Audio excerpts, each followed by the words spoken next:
Hello and welcome to the unfortunate few who stumble across this. Alien Romulus. Me and I guess we'll call him a co-host. Saber here, just got back from a midnight premiere of such a thing. And we're gonna go through it a little bit, because we have some thoughts. It's not exactly a bad watch, but it's pretty bad.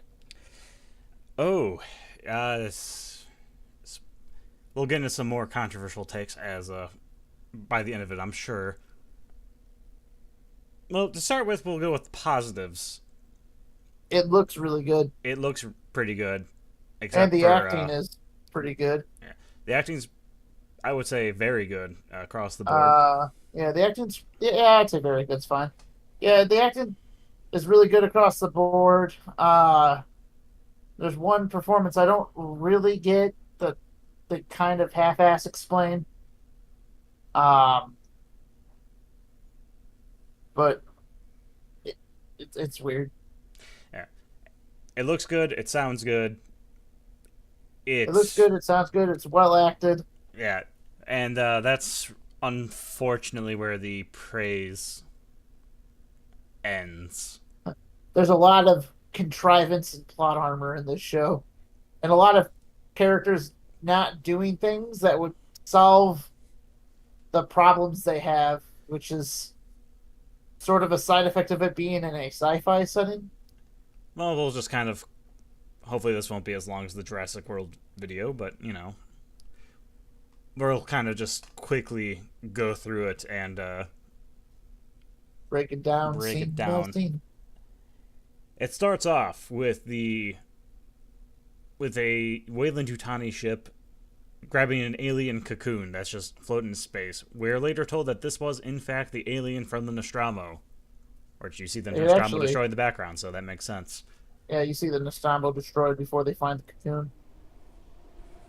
How they found the Nostromo, or not Nostromo, but how the alien managed to make a cocoon around itself, who knows, who cares? Yeah, it somehow or another gooed itself into a pretty sizable cocoon. It's like the size of a Volkswagen. In like, yeah, well, might even be bigger, honestly, but yeah, that's probably a fair size, I guess. Closer than anything else I can think of. But yeah, it cocoons itself in this big old chunk of space rock or space goo, whatever it hardened into. And It I guess it's gets. back there for 2 decades. Yes, because this movie takes place about 20 years after the first movie. So the Weyland-Yutani ship grabs it, pulls it into their ship, and then the ship flies to a research station. Okay, all fine and dandy. Then it shows them cutting the cocoon thing open, and it's like, okay, everyone's dressed real nice. It looks really good. There are some But some problems with it though. but already this is where the problems will start. And I guess we should probably just talk about them as they come up for the most part. And mind you, this is one of those movies that the more you think about it, the dumber it gets. As Oh we yeah, spend no, about an hour in a parking lot yeah. talking On about it. the way back from the theater, we were noticing more and more things wrong with it that we'll get into. But this science lab that they pull this giant cocoon into, would you care to describe it? Really, really good moody lighting. Really dark, dingy, lots of fog everywhere, It's red. and it's Uh, red. yeah, There's so not a they have single like they have fucking light worth a damn in there. yeah, so they have all these guys in hazmat suits That look on good. multiple platforms.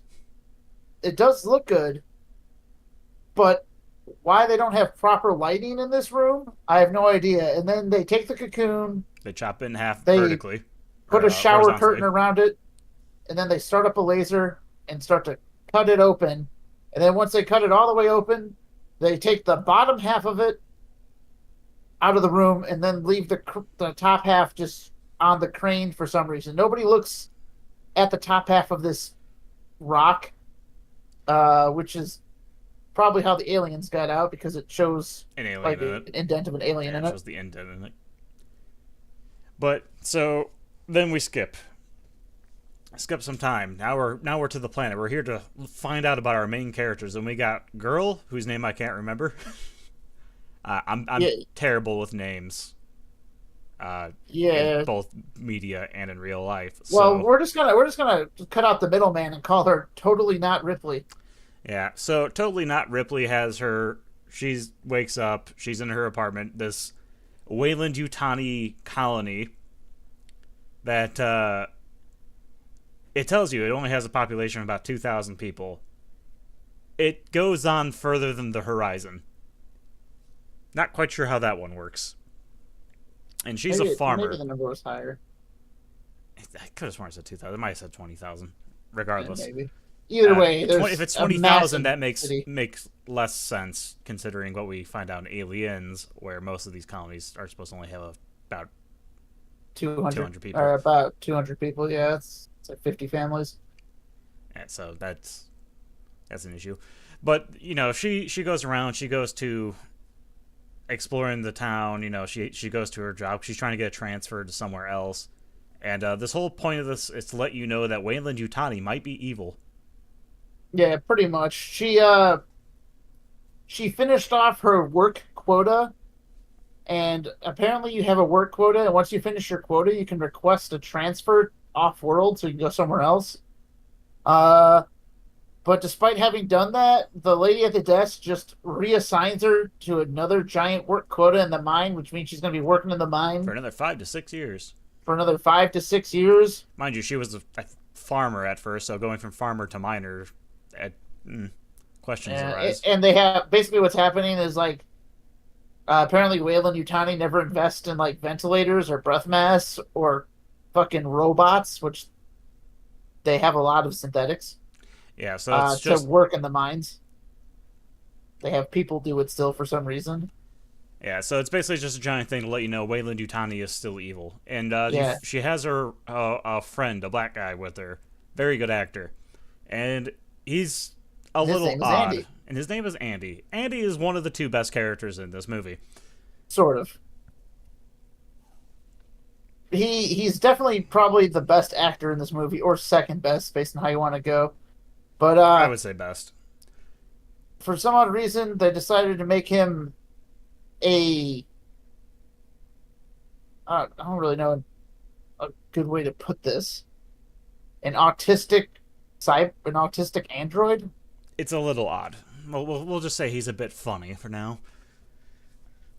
But the bit funny robot gets his ass beat by a bunch of teenagers, which makes less sense later when you find out how strong he is. Uh, Well, he's not supposed to fight he's humans, not supposed to fight humans, so I guess that's fair. so But him just getting beat up by him sort of makes sense. yeah, but this town, it looks really cool. It looks really cyberpunk. Until you find out that, you know, it doesn't really make sense when you think about it being the whole. It's a mining town with only maybe 2,000 people. Yet there's like 16 years of graffiti everywhere. Yada yada. There's Yada. also like no security anywhere. 'Cause a bunch of kids jump a Wayland Yutani robot And and just just get away with it. like get away with it because nobody says anything. Yeah. So Andy is But also, a Wayland they, Yutani robot, an old one apparently, that was yeah, thrown in the trash can, and then totally not Ripley's dad ends up finding him and remaking him into a family friend bot. yeah. Which, with the price of these robots, like, there's no way they just chuck them in the trash. I imagine they're like properly they'd have like a special system for getting rid of these things when they're past their prime, and with as expensive as I believe they're supposed to be, which is like probably like 100 million, I imagine that they probably just upgrade it. Yeah, you would probably upgrade it or keep it in storage for spare parts, whatever. You wouldn't Yeah, just trash can. It's, and especially with what we learn later. yeah. So she goes to visit her after she gets screwed over, and hey, you gotta work another 4,000 hours in the mines until you're allowed to leave in 5 to 6 years. Good for you. She goes to visit her friends? Question mark. They're like friends. She might be crushing on one of them. Maybe. Uh, there's two girls. So there's a Buddhist girl. She does a lot of like Buddhist kind of sounding prayer stuff. She's the one you see on screen right now. There is the male lead, the male lead's shit of a brother, and the male lead's sister. And I believe And that's then all of and our then totally characters. not Ripley and Andy. The male lead's brother is a little shit. Yeah, He is needlessly antagonistic, and he's acted quite well. But he's the type of character that annoys me. yeah. He's just kind of a shitty guy for sort of reasons. His reasons kind of make sense, but kind of don't. They make sense, but it's one of those things where it's like, okay, I understand why, but you're also Yeah, like you gave it's a a good reason for him detriment. to be that. Yeah, you gave a good reason for him to be the way he is, but you also made him so antagonistic nobody would care. They're like, well, that sucks that happened to him, but fuck him. Yes, basically his mom got killed by as a side effect from what a synthetic did. So he's needlessly antagonistic to our boy Andy here, and Yeah, this is another large problem is about to happen. This group of plucky teens found a distress beacon or blip or whatever that floating above the mining colony by the ring of this planet is an old Weyland-Yutani ship. And their whole thing is they want to get the fuck off of this mining colony because, well, it's a shit show. Okay, that yeah. There's makes lots sense. of diseases and stuff coming up from the mine, uh, They hate, because it's a different planet with different bacteria and shit on it. New diseases keep popping up. brung Black Lung back because, that never went out of business, I guess. God forbid they bring a ventilation mask in, or if they can create an atmosphere on a planet, you think they could, you know, detoxify a mine. Or, they could just send fucking robots down there. Yeah, or send robots down there. Because if you think about it, all the equipment you would need to transport humans through like cryostasis into deep space versus loading a bunch of robots in, sending them there, and then having them work full time, 24/7 with a small management team in charge. I feel like that would just make you more money. You would think. Especially because we found out Andy was a mining bot. Yeah. Well, he was a safety engineer or some bullshit. He's a robot that's very important to the fact when it comes to making these colonies and getting them started. Yeah. Some kind of physical labor bot slash engineer I slash could have human sworn. safety. Yeah, he was like a safety engineer. Point being is, uh, male lead's brother is being a dickhead to Andy. Totally not Ripley. Grabs Andy. He's like, we're gonna leave, and he's like, but wait, we can get off this planet. We just gotta go onto this abandoned Weyland-Yutani ship that's floating above us that somehow hasn't been picked up by anyone else other than this group of plucky teens. Who just so happened to have a ship that can go into space for That reasons. is, may or may not be owned by Weyland-Yutani also. Yeah, it's absolutely owned by Wayland Yutani. It has the logos and shit on it. I'm trying. My only benefit of the doubt for the movie at that moment is maybe it was saying that he owned the ship somehow, but that also doesn't make sense because how the fuck would he afford it? Well, if he can afford a ship, I imagine he could get off world. Yeah, so that's kind of why it's like, Uh, Yeah, no. but so they need the robot because the robot can interact with the mother AI of Weyland-Yutani in order to get on the ship correctly. Because on the ship there are cryostasis pods which they can use Which they were able to. to scan from the planet's surface. Yeah, they confirmed that it had these pods, so they're going to go up to the ship. They're going to get these cryostasis pods, and then they're going to put themselves into cryosleep for 9 years to get to this other planet they want to live in without doing their Weyland-Yutani workload, which is apparently more legal than. So this comes up sort of later. It has to do with Andy, but uh, basically, in order to go to this new planet, they're going to have to leave Andy behind, but he doesn't know that yet. But because if they bring Andy with them, that's technically illegal, but it's not illegal to dip out on their workload that they're contracted into, even though it was their parents who came to the planet and contracted them into it. Yeah, it's very it's certainly choices. See, these are all details they added to the story that don't need to be there. They make it These make guys less could have sense. just as easily been deep space salvagers that picked up the ship and went to investigate. Yeah, that would probably have been better, but then the argument would have been, well, that would have been too much like the first Alien movie. But this movie, Well, the first Alien this movie, they're truckers. They're not deep yeah. space salvagers. Point being is this movie is just desperately attempting to be Alien, Aliens, and Alien Resurrection. But not Well, Aliens 3, which not is a Alien fun. 3. At least not really, in any way that matters.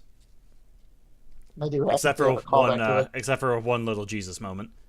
Yeah. Um, the so they all go into space. They're gonna go onto this spaceship. They're gonna get the cryopods. They're gonna go into cryosleep. And they're gonna get the fuck off of this planet. Okay, fair enough, I guess. There's the plot line. And that's the opening of this movie, and it takes 20 minutes. 20 minutes or so. It's not the worst. I was actually quite interested to see how this would go. Because I had avoided any kind of spoiler for this movie. The only time I ever saw the trailers was when I was in theater. So there was Yeah. that.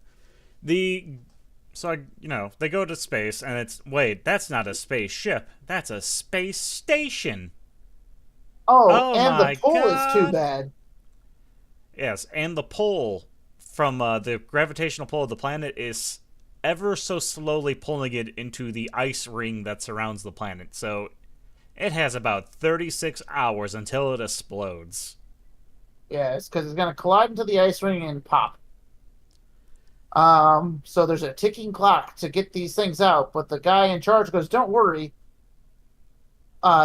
Detaching cryostasis pods and then getting them off the ship and onto our ship will only take about 30 minutes." Convenient. And then, yeah, they go, "Well, why would they abandon a space station?" They go, maybe it's an old outpost that was out of date, so they just dumped it into deep space. And it drifted all the way here from somewhere. Crazy. Somehow we're the only ones that picked it up. Yeah, somehow these group of plucky teens are the only people who saw it, even though it's a Weyland-Yutani mining facility that would be monitoring orbits. And probably have traffic coming and going for And probably have, the minerals. yeah. But that's, Or whatever they're mining or and growing, because they're doing mining and farming on this planet. yeah, so, small So details. you would assume that there's effectively space semis coming and going.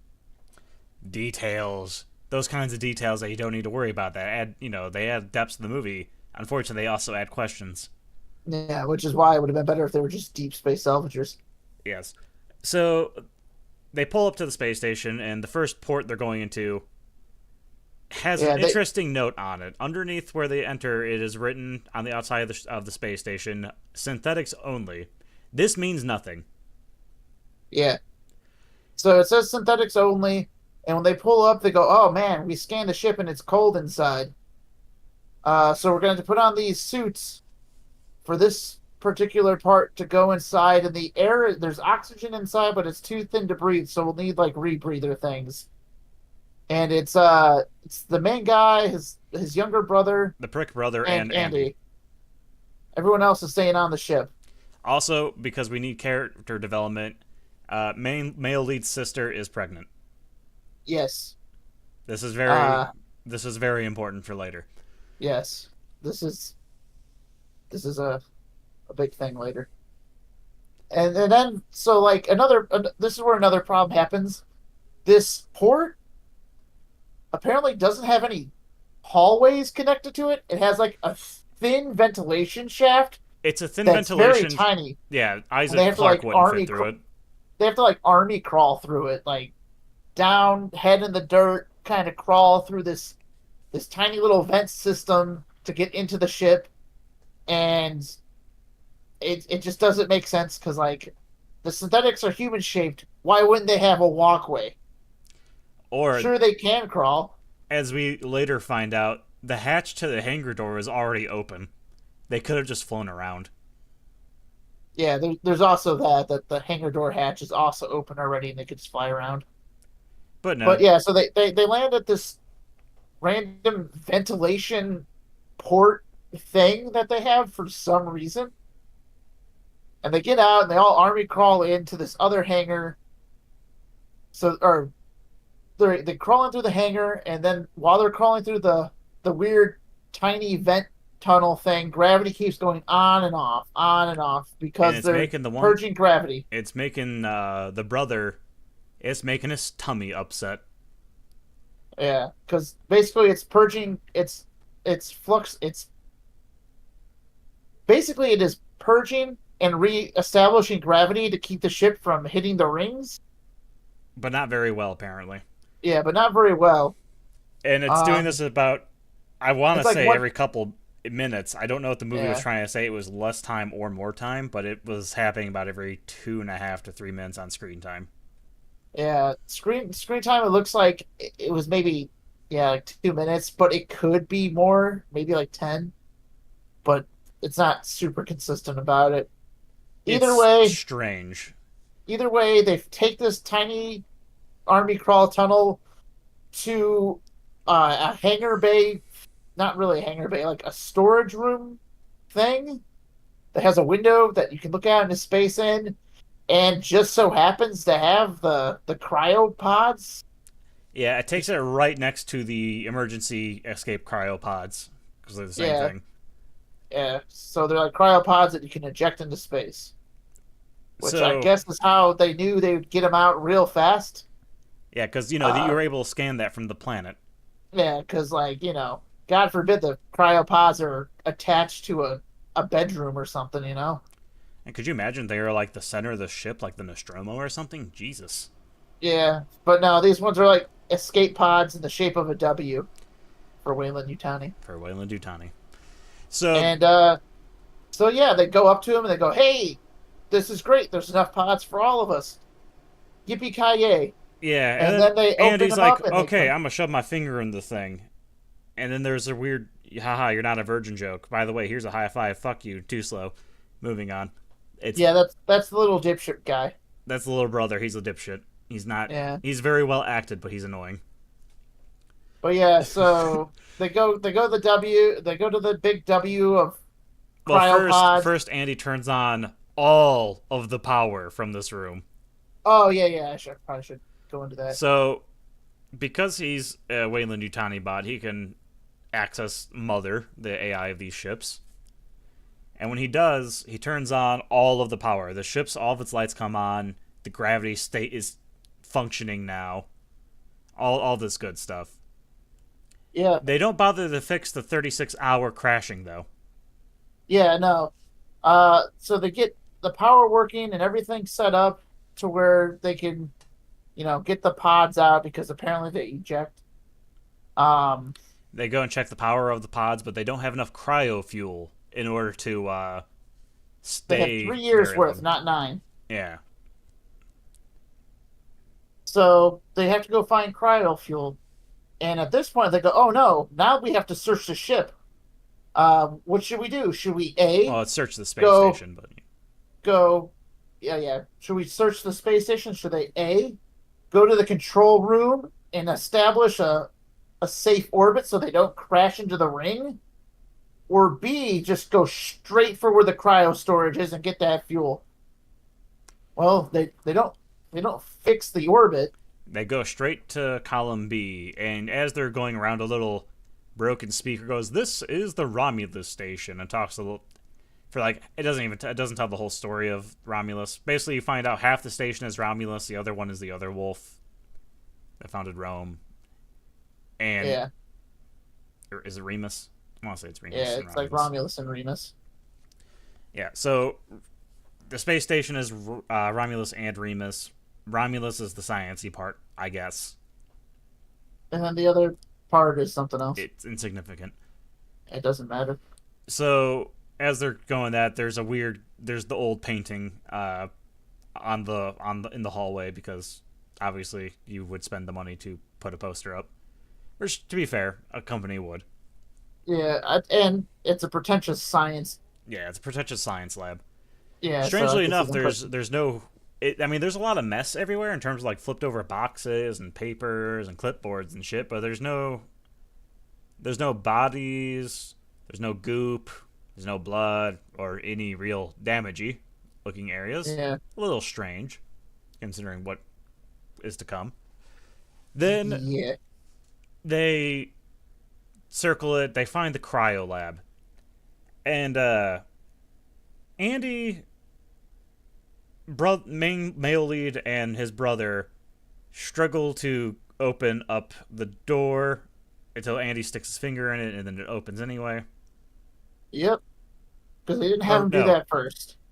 no, they go to the other control room first.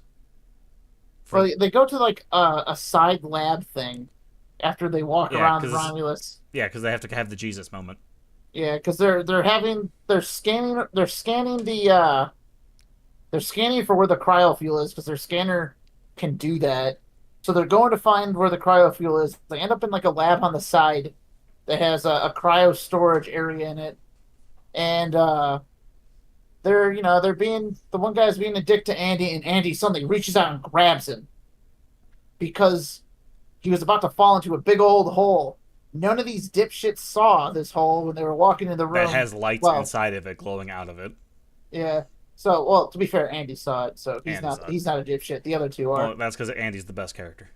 Yeah. So Andy stops him from falling into the giant melted hole in the spaceship, and then there's like a messed up body next to it, and they go, "Oh man, It's just a whew, I synthetic. thought Who that was a cares? real person." Because we have to be dicks about it. Even though Andy Yeah. is the key to literally all their plans. Yeah. So they go, "Oh man, I thought that was a real person right there that got killed. I was scary." Now there's a big old hole with lights going down multiple layers, and there's a fucking annoying thing right here that irritates me. So they see the droid laying there on the ground. They And see they the hole in the floor. and they don't look They up. should see something else, but they don't see it yet, even though it's right fucking above them. Yep. But we'll get back to it when they look up. Yeah, there's also another thing with the whole them being a dick to Andy. If you remember in Aliens, they mentioned that the Rook model of uh, synthetics could be a bit glitchy. It was a known fact about them that they could get glitchy and violent. So, seeing as this movie is only 20 years later and we find out that the Rooks are still in use, shouldn't they be more careful about being such a needless dick to Andy because he is in synthetic? And it's not like they're as perfected as they will be in the future.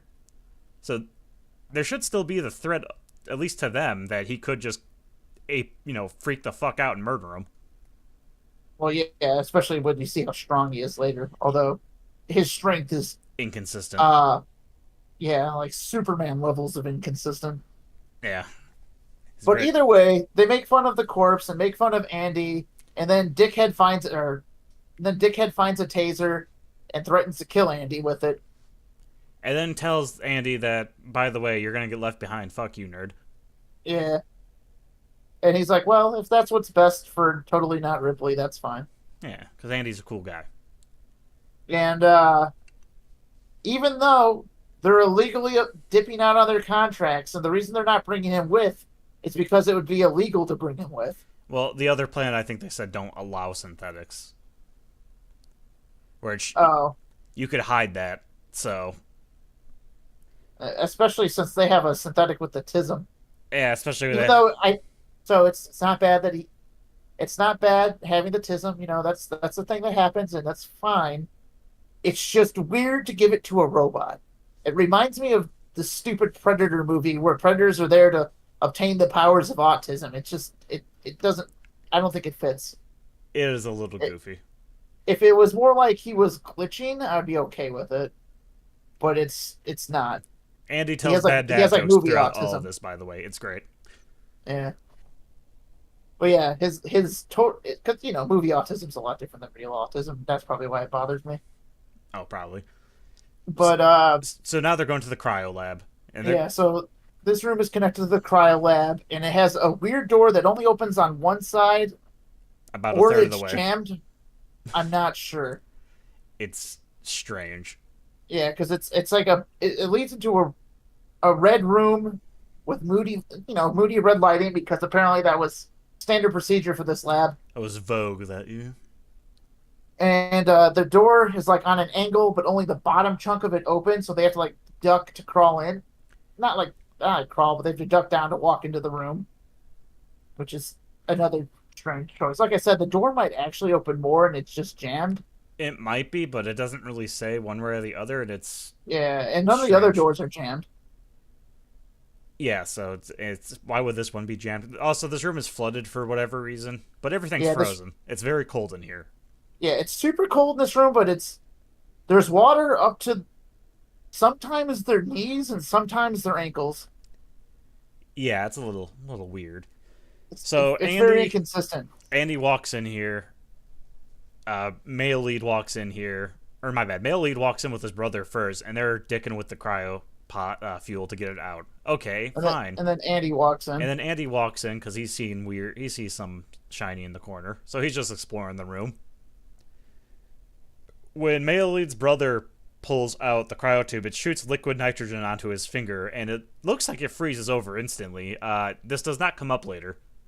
Yeah, no, he covers his hand in like super cold, liquid Ga- gas goo, yeah, gas and nitrogen, or you think this would break his fingers off or something, or they would actually do something with it, but they just kind of go, "Oh man, that's really cold." yeah, It's like, well, no shit, it's he's really even cold. It crying was in a like he's even crying like I can't feel my hand. So like yeah, I said, I thought they were gonna do something with this, but yeah. So they like, don't. it seems It like literally there's going to ignores be it. a permanent injury there, but they just go. He just kind of goes, "Oh, my hand, oh, it's so cold," and then an alarm goes off, and the door locks, and they can't get out. All three of them working together cannot open this door.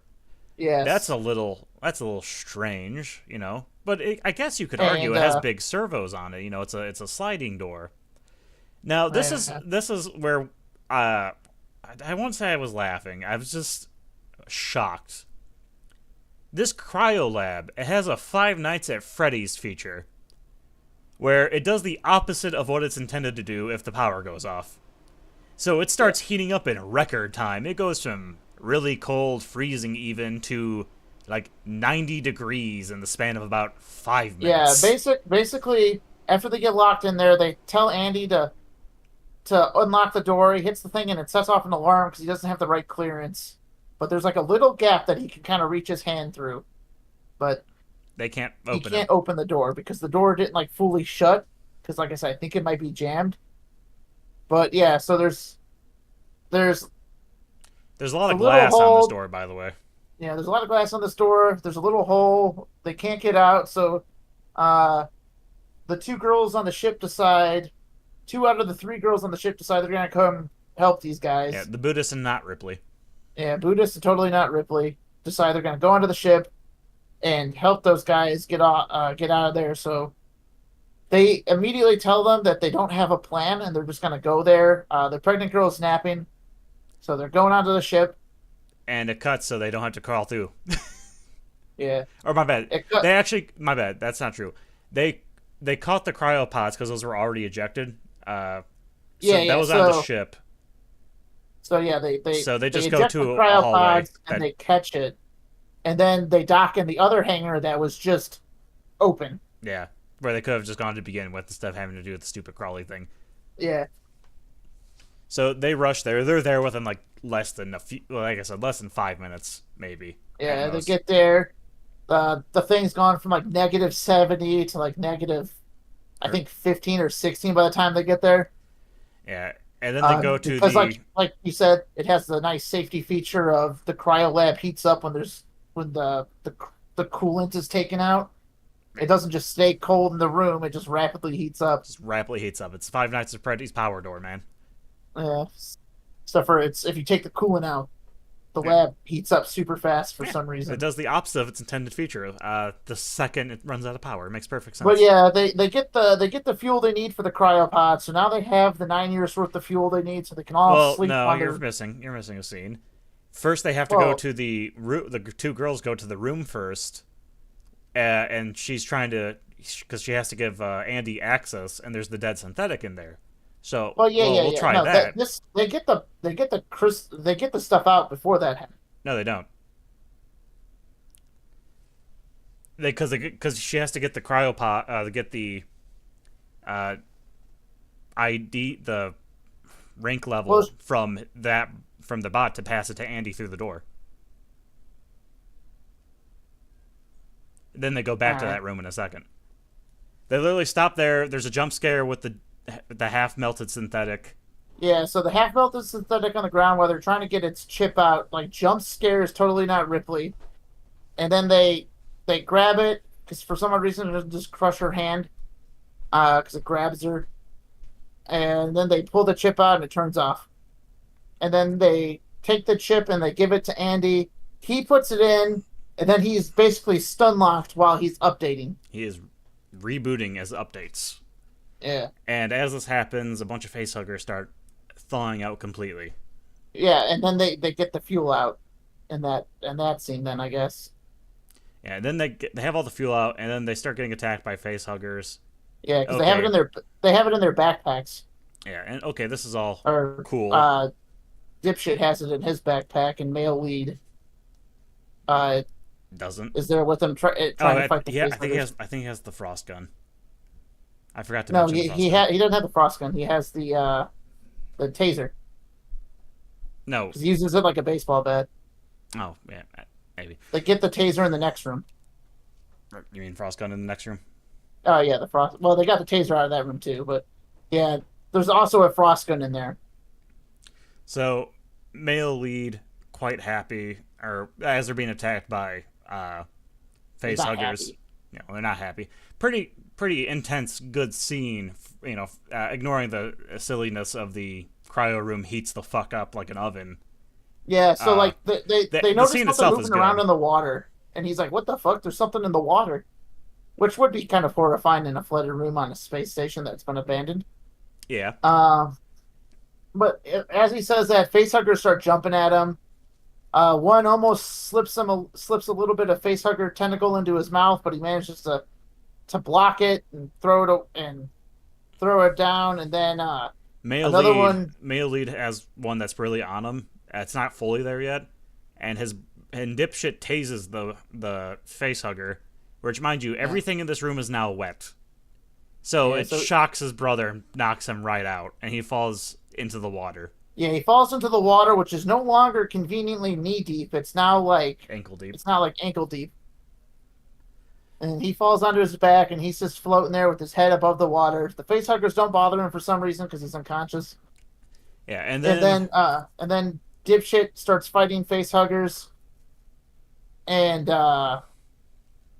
then one almost jumps on him, and Andy yeah, reboots and grabs it from behind him. 360 no scope with his Yeah, hand. 360 no scope grabs the facehugger and just slams it into the back wall, and then he's talking good now. The update removed his programmed autism, Yeah, so and now now he talks. he's talking proper, and his Yeah, motor functions are improving. he almost sounds like kind of British. Yeah, it's great. So they go to the door. He now has the clearance code, not ID He, clearance code. He shoves his finger into the door. It opens. They get through. He shuts it again, or he goes to shut it again. But as that's happening, face huggers are jumping into the door, and yeah, a couple get through, and they're all running away. One jumps through, but that's the scene from the trailer where all of them start breaking through the wall. So these guys never thought to smack the glass on the door, but facehuggers face planting into it is more than enough to shatter it. yes. Genius. So they run, they get through back into the room with the into the room with the dead synthetic where they got the And taser they gun, the close the giant hole. door almost in time, but one facehugger makes it through. and it and jumps gets the on Buddhist Buddhist. girl. And they're all freaking out, trying to get Yeah, off her. Andy's like, "Don't do that. That's a bad idea. It's synchronizing with her breathing." And they're like, "What the hell? How do you know that?" It's like, "I think that clearance level is upgrading my AI. I can tell these things now." Cool, neat. and he points out that it's like little thigh bladders are synchronizing with her heartbeat. So he's like, "Hey, if you keep trying to take it off, it's going to break her neck or choke her to death." So they're like, "Well, what if we tase it?" He's like, "I think the spasms would cause it to snap her neck, so don't tase it." Which And all they're like, these "Well, things, fair enough. so they're like, "Well, what can we do?" And he's like, "I don't actually know what it is. We'd have to ask someone who does." So they take the melted synthetic and they plug him into the computer to turn him back on. And it turns out he's a rook, even though we already spoiled that. Yeah, Um, he is Rook from Alien, and yeah, it's pretty great. He is the second best character in the movie. yes, he is the second best character in the movie. And So he gives the backstory of what happened. Turns out about 107 or 170, I think it was 170 days ago, uh, they found the Nostromo wreckage after 2 decades of searching. They brought the sample on, and then everything went to hell. because they didn't look And up. yeah, yeah. And then he points out that like they're like, "Well, what happened here? What killed everybody?" He's like, "Oh, it's that thing above the big melted hole that dipshit almost fell into. There's just an alien hanging like Jesus that's dead." And part of its head is missing, so you can see the skull underneath. Yes, its head got blown off by security. Um, when it died, its acid blood fell on the robot. He fell forward, and the rest of the blood melted through the floor. Didn't completely dissolve the robot though, for some reason. Maybe they're built tough. They're bored Tonka tough. All right. Yeah, they're built pretty tough considering what you see them lift later. Um, not Rook, but you see Andy lift. Yeah. So we see this Rook. He is the science officer. Okay. Cool. It's neat to see another Rook. He's deep faked. I'm pretty sure, or it's a puppet. I'm not. It could be either one. It looks uncanny enough to be what it is, which is a mostly person. functioning robot. Hmm. So pretty solid right there. Yeah. And And so there's a couple of problems right here. One, Rook is back in, like to the system and stuff, and back with access with Mother, and he doesn't fix the satellite to prevent it from hitting the ring. immediately, which why doesn't he do that? Yeah, he should be like, "Oh shit, yeah, there's a trajectory we're gonna hit the thing. I'll just move the satellite out of the trajectory to crash into the ring, so we don't have a time frame." Um, or I'll contact Wayland Utani to let him know where I'm at because this is a top, a top end research facility. Or Doesn't do any of that stuff. or Just decides to contact the get mining backstory. facility underneath him at this moment. Get your asses up here and right this wrong. Get your crew up here and tow this station out of danger orbit. Yeah. There's several. I'm sure there is even more things he could be doing right now, but Yeah. those are the obvious ones. However, what he does do is give dramatic backstory that's sort of vague. Yes. So we know that there was a crew. Obviously, there was a security team. There's no outside of the giant hole with a Jesus alien. There is no really violence anywhere, Yeah. like shell casings or Yeah, there's a lot of bullet dust though. holes. There's dust. There's a lot of dust. Dead rats. Dead rats and dust everywhere. No blood. No nothing. Okay, fine, fine, fantastic. He lets them know though that they can. They ask, well, what if we use some of this cryo crap to freeze the facehugger off? He's like, that could work. And So so they make an ice gun. it's like a flamethrower that shoots super cold fire Gassy, gas. yeah, gassy liquid So nitrogen. what they do is they decide they're going to freeze the tail of the face hugger so that it can't tighten its grip so they can pull it off what's her face. And they Uh, do. and they do. No, now the way they show it, the cold freezing gas stuff that is insanely cold should probably burn her throat, like you know, uh, Like dry ice. uh, I can't think of what it's called. Thing where your fingers turn black. Oh, frostbite. Yeah, it should probably frostbite the fuck out of her throat. Yeah, well How they cold it is, but it should have also frostbite what's his face's fingers. they hit the tip of the alien's bot It like hit the tail base of the or tail. base of the tail. I don't know why I said tip. I meant base. They hit the base of the tail, and then that's enough to get it off, and then they just pick it up and throw it, and then if they freeze their gun down the hole. Yeah, Okay, and then and then it's gone. she wakes up and she starts freaking the fuck out as one might Yeah, expect after going through such an experience. yeah. After getting face raped by a weird spider Oh, monster. also while she was in here earlier, Buddhist girl was in here earlier. I forgot to mention she picked up an X-ray gun Oh yeah, yeah. That'll be relevant for a minute. for exactly 10 seconds to make trailer footage. Yeah. So she picks up the X-ray gun because she's there's science stuff laying around and they're minors. They don't know what the shit is. They just see it and they go X-ray gun. That sounds cool. She uses it to look at the bone in her hand Yeah, and or in then her they wrist. basically after this part happens, Rook tells them, they're probably not. They're not in a good situation, gang. Andy's like, Rook's probably onto something. We Everyone else we is like, can't nah, we're we good. can't. Yeah, Rook goes, hey, you guys probably can't take her back to the ship. And then Andy's like, he's right. We can't take her back to the ship. And he tries to stop him, but dipshit and Buddhist girl run off. They get onto the ship. They manage to start to close the door on Andy, but he catches one of like the Okay, big well, blast doors. right before Andy leaves, Rook reminds him of his programming, which is, you know, you gotta protect, you gotta save the human lives, and humans aren't always rational, and sometimes sacrifices need to be made. Hint, hint, nudge, nudge. Get rid of the Buddhist girl. She can't go on the ship. Yeah, yeah, there's that.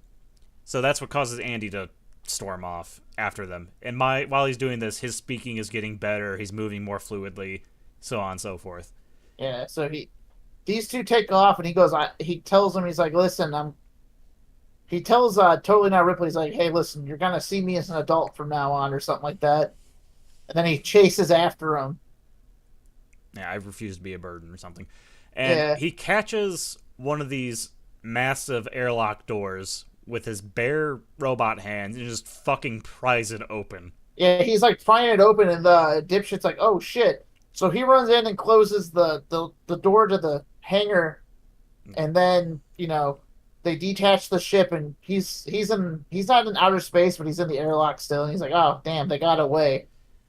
And totally not Ripley and male lead go contact him on the radio, like, "Hey man, you can't leave us on here," and he's like, "We're not redocking Turn off till the you robot. turn off the robot," because he doesn't trust synthetics because his mom got killed by a synthetic making a safety choice that saved a dozen miners and killed his mom. Which, to be fair, that is a good reason to not like robots. I can understand that, but you made him such a dick.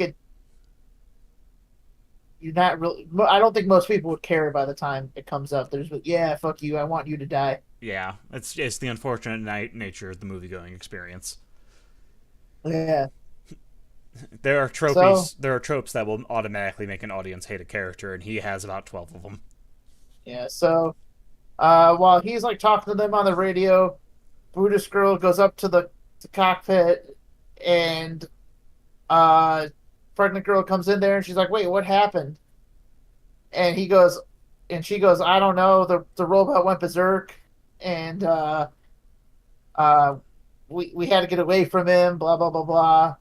And then she starts like feeling bad. She's like rubbing her chest. She's like, "Uh oh," and she pulls out X-ray gun. her X-ray gun. She puts it on her back, and she can see the chest burster inside of her.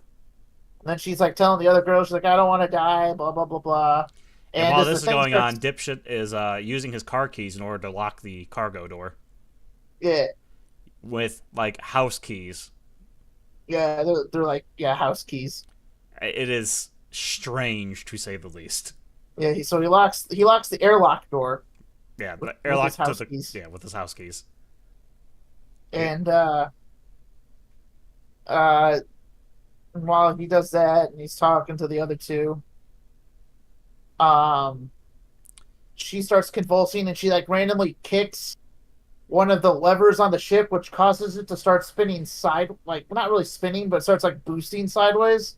Not really super fast, but apparently fast enough. It's a And strange scene. basically what happens is as it's boosting, like you can see it, like you see like the lights of the ship lighting up the windows inside of the space station And that's all as cool. it and she's convulsing, the chest burster starts to come out, you see it pop out, and then the pregnant girl is in the room with her, screams, and then they hit like a fuel tank or something, which causes an Yeah, explosion. the fuel tank Which, on the outside of the ship, or the yeah, space station, it's on the outside of the space station. It's massive. It's labeled fuel. Is thin enough to where this little tiny mining vessel gently rubs into it. well, it crashes into It it. crashes, but it's so massive. Yeah, It and looks like basically a what gentle happens tap. is it explodes and apparently sends the space station up, but it doesn't look like that. And then what happens after that is the space station, the mining vessel, the mining cargo ship that they came on, keeps going in the same direction. It somehow goes right into one of the docking hangars for a ship around that size, and just kind of crashes in there. Eight out of Still ten perfectly landing. functional. 8 out of 10 Yeah, landing but it does like a better landing with no pilot, no autopilot or anything than with the boosters like going at an angle. than Isaac Clarke's team did when they landed on the oh what's that ship called? Second or third game. First game. Oh, fuck! Why can't I remember the name of the ship now? Ishimura. Yeah. So it's a better landing than Isaac's crew does on the Ishimura. And like they're piloting in, this Yeah, ship has no pilot, just kind of fucking side flops into the hangar well enough to be facing outside yeah, to for a just quick escape. crash in there. And then does it go into them waking up in the ship after the crash, or does it go somewhere else? It shows main male lead not Ripley and Andy fucking about for about a couple seconds before it cuts back to them. Yeah, they don't really do anything as far as I remember in that scene. They're just trying basically walking around trying to figure out what the fuck to do and how to get out of here. Oh yeah, they're like, we gotta get to the thing, Yeah, we got. and then what's his face is like, hey, It listen, also I'm shows all talking the to you. face huggers going through vents and shit. So now they're Yeah, yeah, starting to it shows all disperse. the facehuggers going through vents, and then Rook contacts Andy through Mother, so the others can't hear him. He's like, hey, you've got a new mission objective. Dun dun dun. Yeah, and so then they're going to find out what happens, and they come up to a room, and inside the room there's just a shitload of face It's huggers like a just hallway. all over the place. And Andy goes, Well, so first, it's also right before they go into they get to well, the they don't hallway go in there. door. Right before they go to the hallway door, that's when we find out that the ship that was, or the station that was on at 36 hours until it crashes is now on about 45 minutes. Yeah, it went from 36 hours to 45 minutes because it got knocked so far up from that explosion. And Uh, somehow it didn't just keep spinning. yeah. Because, Somehow, space. somehow it didn't. Somehow the station didn't start spinning. Uh, it it got boosted to a speed where it's going to collide with the ring in 45 hours 45, instead of, 47 or minutes. sorry, 45 minutes instead of 36 hours, which you're just like, well, that's a pretty big time cut. Yeah. Is the shit moving faster? Did it get chunked up ahead and it's still moving the same speed? Like, what happened? They don't really answer Yeah, though. they don't. 'Cause It's not really important, but it is. honestly, this ticking clock element doesn't need to be here either. No, it literally adds very little, if It just anything at all. stops them from fortifying up a single area. That's all it does. Yeah. So, this hallway is full of facehuggers, and this is when we find out that facehuggers, they see you based on differences in heat between you and your environment. Sort of like the Predator, but not quite. That and they have like a tremor sense kind of thing, where they also feel vibrations with their legs. Yeah, but they mostly rely on their heat vision. yeah. So Rook, or not Rook, Andy's like, all right, well, we'll heat up this hallway because you can just do that from the outside. Yeah. So they gotta heat up this hallway to 98.6 degrees, the human temperature, Hmm. and then they have to sit and wait. So then we cut back to pregnant girl wakes up in the cockpit, sees the corpse, goes, "Ooh, spooky," and Yeah. slowly, tediously scrambles her way down the ship. Yeah. Where she finds A giant the vagina on the wall. well, no, she finds the shredded skin of the chest burster Yeah. like 15 feet away because of how fast they Yes. gestate now, which is dumb. Yeah. I'm not a fan of the fast Yeah. gestation. This So was, the gestation period is, I think it would be generous to call it an hour. I think it'd be generous to call it 20 minutes. Yeah. it's Uh, pretty ridiculous. yeah. So yeah, that doesn't make that doesn't really make sense to me. But I mean, it's a goofy. I'm not going to hold it against the movie just because I think this particular thing is goofy. Because we are talking about a sci-fi alien.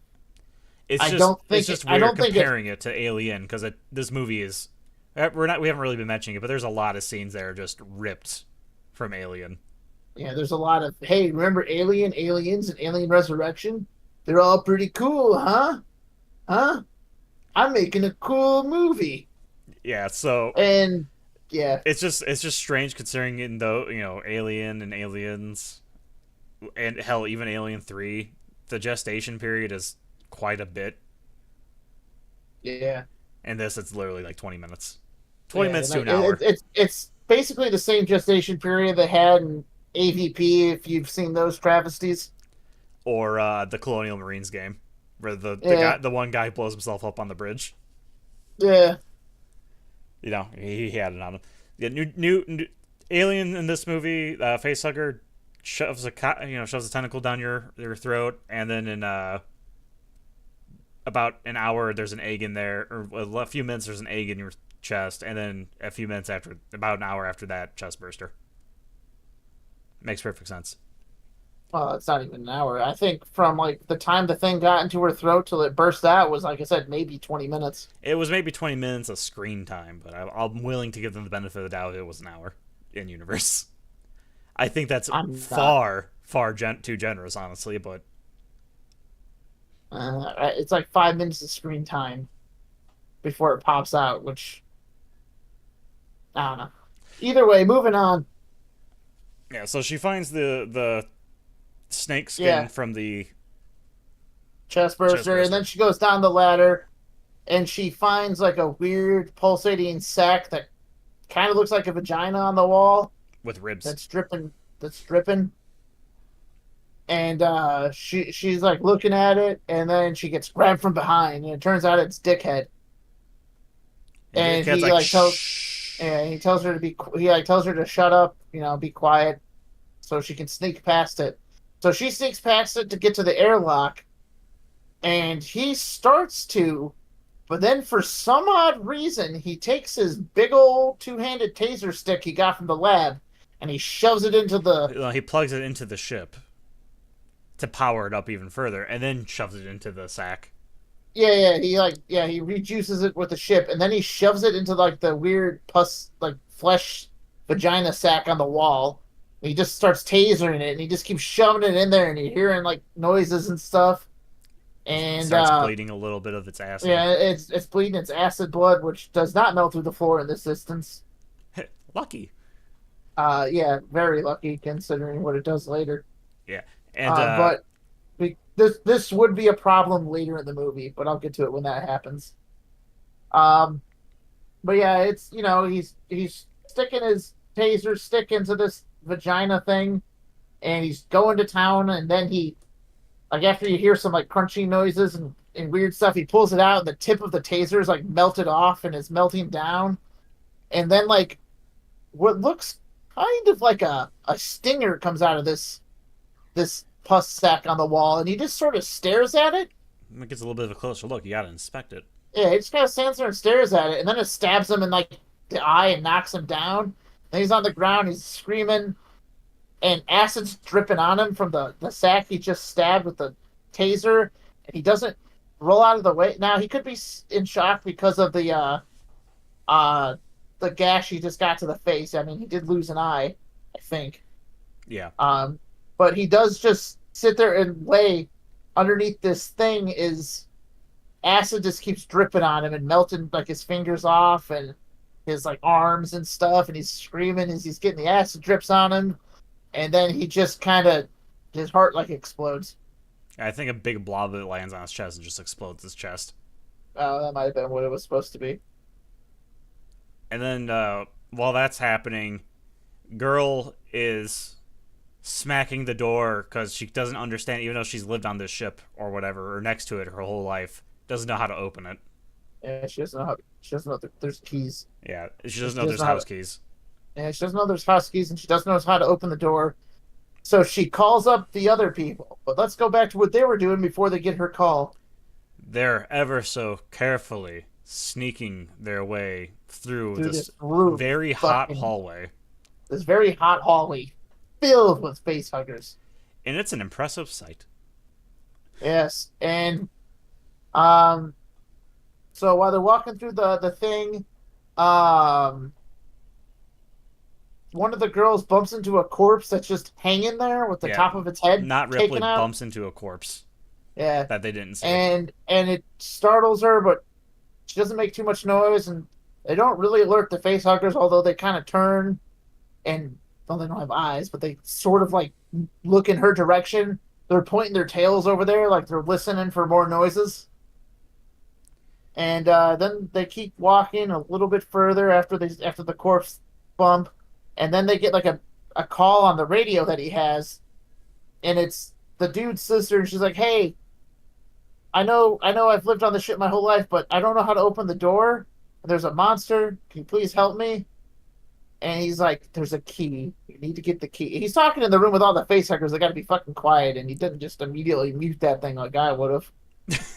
Yeah, it might sound heartless, but like, I don't want to get a spider in my throat. A spider in your throat, and you don't know, like, at least put your hand over the sound part for a second. Like, you might be able to still hear it. Like, cup it around your mouth and just kind of talk into it that way. Very quietly. Like, cup the microphone in your mouth together so that the noise is sort of muffled. Put your hand over your mouth while you do it too. Yeah. Instead, he just kind of... He is trying to be quiet. I'll give him that. It's just not the most effective way they're to both, be quiet. They're both whispering because she doesn't want to alert the thing coming out of the Pusek on the wall. Because you're seeing like an alien drone be born. Or it might be a warrior. I'm not sure. I think it was supposed to be a warrior. Yeah, it might have been a warrior. But it's... It did have the...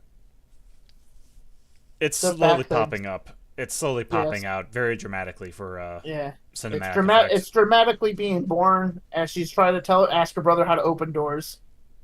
And he tells her how to open doors, and he starts getting nervous, and it causes him to get goosebumps and sweat, and that changes his body temperature, so all the facehuggers immediately know where he is as his sister opens the door. And when she opens the door, she doesn't realize she's on a spaceship, and from where they are, the spaceship to where the ground is actually kind of far. It's like a 30-foot drop.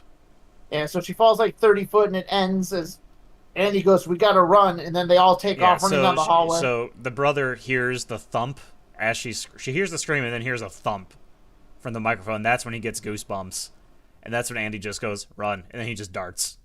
Yeah, and Andy darts. Not Ripley darts.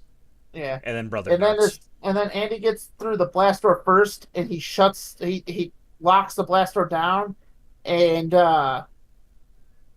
not Ripley and male lead both make it through the blast door by the skin of their teeth, and they're like, "Hey, you almost locked us in there." And he's like, "Well, I didn't though, because I'm getting smarter.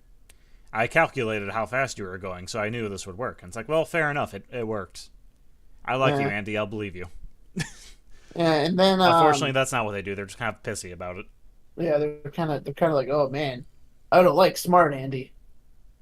Andy. I don't like Super Andy. He's dangerous." It's sort of the vibes you're supposed to be getting from this, even though fucker's right about pretty much everything he does. Andy, best boy. But yeah, so after that, uh, the girl wakes up and she has no injuries from her like 30-foot fall. 30-foot fall.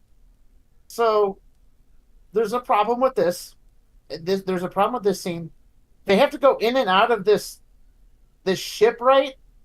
They never actually show how they get around the 30-foot fall. With the power of editing. Yeah, with the power of editing, they're just on the ship or off the ship. Yeah. Never actually shows them put a ladder up to it or throw a fucking rope up or something. I have no idea how they get back into the ship. No, but she's crying and crawling. Yeah, she's crying and crawling, and as she's crawling, Actually, the no. big old I think it shows the science lab part first. Or no, it doesn't. Cause yeah, no, it's after this. Because she's crawling and crying and blah blah blah blah, and then all of a sudden there's a big thump. Is the warrior lands above her and sniffs around, and she hides, and the warrior is picks up a literally on couple. top of her, and it just Yeah, doesn't see her. yeah, it's literally on top of her. She's under like a rack thing, like a grate. Doesn't notice her. It grabs some bodies from somewhere and just hops off somewhere else. And then She she sees a door. She's trying to get yeah to it, and then no, she obviously didn't play Alien Isolation because I know I would have fucking froze and been like, I'm never moving from this spot ever again. I'm safe here. Yeah, but now I would have died in that situation when the fucker came back. But I would have tried getting back to the ship and then died on the way up. I already know that, but that's neither yeah, here nor but there. yeah, so she crawls down out from her hidey hole thing that she was under and goes up to the door where Totally Not Ripley and male lead just happened to be at the time. She starts hitting the door and she's like, "Hey, open the door!" Well, she hits the Open door. the She door. goes to open the door, and then just every alarm ever goes off. Oh yeah, because she doesn't have the clearance because she's not an android. I'm not sure why she thought that would work. And Um, I'll forgive it for being. She did just. She probably has a concussion. yeah, I guess that's fair. So yeah, she's like, "Oh, hey, open this door." Sets off all the alarms, and after all the alarms go off, male lead and Totally Not Ripley come up, and they're like, "Oh, hey, she's in there. Andy, open the door." And he goes to open the door, and he stops and he looks behind her and squints a little bit, and he goes, "We can't open the door. That creature right there is waiting for us to open the door so we can get all of us." And then they're like, Andy, open the door, and he just keeps refusing. And they keep begging him to open the yeah, door. he's like, And it will take me 3 absolutely seconds. right. He's like, it will take me 3 seconds to open the door and 3 seconds to close the door. The creature is fast enough to get through the door in that time frame. Yeah. So, yeah, so the girl's like begging him to open the door. They're begging him to stick his finger in the door. And he just doesn't because he's right. They would all die. And then the xenomorph eventually gets tired of waiting and it just stabs what's her face with his tail and pulls her up. And that's it for her for the moment. Yes, Uh, Andy. Obviously, male lead is pissed and yeah. inconsolable. Not for And very long, but Totally Not Ripley slaps him in the mouth for not opening the door. And then Andy doesn't really care. He's like, all right, anyway, we got somewhere to go. anyway, medical lab. Yeah, so he's like taking him to a medical lab, and he's like, oh, hey, yeah, we have a new mission. We have to get the research they were doing in this lab out of here so that Rook will autopilot our ship back to the mining facility and we'll be safe. Yes, and in this lab is when things. Well, I'm not gonna pretend it was a well-maintained ship, but this lab is it does things, and then you can immediately tell where the movie's going. Yeah, so in this lab they find the stupid black goo shit from Prometheus. Prometheus and stuff. It turns out they're taking the black goo and they're extracting it from xenomorphs, and then they're like, oh hey, it's like a super serum, and we're going to inject it into we are going to inject it into humans to make it so they can survive the trials of space better, so they don't need cryo sleep, so they don't need to eat, so they don't need So they can survive any injury, yada yada. yeah, And there's so you can survive any injuries. And then there's a video where they have a rat where they take the rat and they crush it with basically a press. and then they inject it with the black goo, and the rat reforms its body, and it's fine. And they want to take this goo and get it back to get it back to Wayland Utani. Wayland Utani so they can perfect this goo and actually, get it working and have a super serum so colonization efforts are easier for all the people who work for them, at least in theory. In theory. Um, Because, dear listener, you should know exactly where this is going just by saying these words. but yeah, so they decide what they're gonna do is they take the samples and they're like, all right, with the samples in tow, we can get out of here. But first, we're gonna arm ourselves. Well, So they don't arm themselves until they're about to leave the door, and that's when Not Ripley goes, "Don't," and he's like, "Why?" She's like, "Look at the camera," and then you see the xenomorph is waiting. Male lead's like, "Oh my god, oh it's yeah, hunting us." yeah. So Andy goes, huh? All right. So this is what we'll do. He goes to the armory and he pulls out what I'm gonna call an elite pulse rifle because that bitch has a magazine of 450 rounds and auto aim, provided Yes, you lock it on your shoulder. and male lead teaches Not Ripley how to use it, and Because he he only played knows how to video use it games. because he played the video games and read magazines Hmm. like a true man of the '80s. But yeah, so he tells her how the gun works. He gets one, she gets one, and then they take the other exit to get to a different elevator. And we're It's about to get into a couple of plot holes. it's a very dark and spooky area. Yeah, it's dark and spooky, and there's only a little bit of red mood lighting. It's And orange mood lighting this time. oh yeah, so it's orange because there's supposed to be like heat lamps, I think. Yeah, until they go a little further in and it changes color. Yeah, But Andy's in front of him, and then he just stops. And there's a bunch of facehuggers bags that the frozen facehuggers were kept in, but some of them yeah. aren't frozen anymore and like are open But and shit. none of them are frozen anymore. There's no face huggers in them. You're Yeah, like, oh my that's god, what are we gonna do? yeah. They're like, oh And my god. then totally not Ripley turns on the lights, the heat lights on the wall, and it turns out they've walked into an alien nest. And they're like, oh man, we probably should go a different way. But then they hear a noise, And male lead's and that like, noise, oh my god, I got a bucket. yeah. So male lead runs into the alien nest, And then the mood fucking lighting becomes Leroy blue. Jenkins style. And then the lights become blue, and they find his sister, and she's hasn't been she hasn't been impregnated by an alien yet, But she has been cocooned to the wall. but she has been cocooned to the wall. And he's like, they probably didn't implant her because she's bleeding out. And I'm like, I don't really think that matters, considering it only takes like fucking 20 3 minutes. minutes to gestate. Also, if the alien took her, why would it bother putting her into the wall if she was Yeah, bleeding out? yeah, and then they cut her down. Rip her down. Yeah, they rip her down, and they're like, hey, Andy, can you heal her? And he's like, well, we happen to have this black goose stuff. We could inject her with that. That would probably heal her, since that's what it's designed to do. And they're about to, and she goes, no, I don't trust it. Yeah, If Rip. we Not put her in, Ripley goes. That's probably a bad idea. yeah, she goes, that's a bad idea. This black goose stuff is the evil. What we'll do is we'll drag her drag her while she's bleeding out up the elevator and back to the ship, and then put her into cryostasis so that she won't bleed out anymore. Even though she really should have bled out because she's been bleeding profusely since she got stabbed by the alien, dragged all the way to the bottom of the ship, and then sat in a wall bleeding Which out I more. think is when the alarm goes off at this time. It's like it's 17 minutes left or 15 minutes left or something. Yeah, So it it's goes been off. a There's like solid there's like 30 there's minutes like or so. yeah, there's like no time left.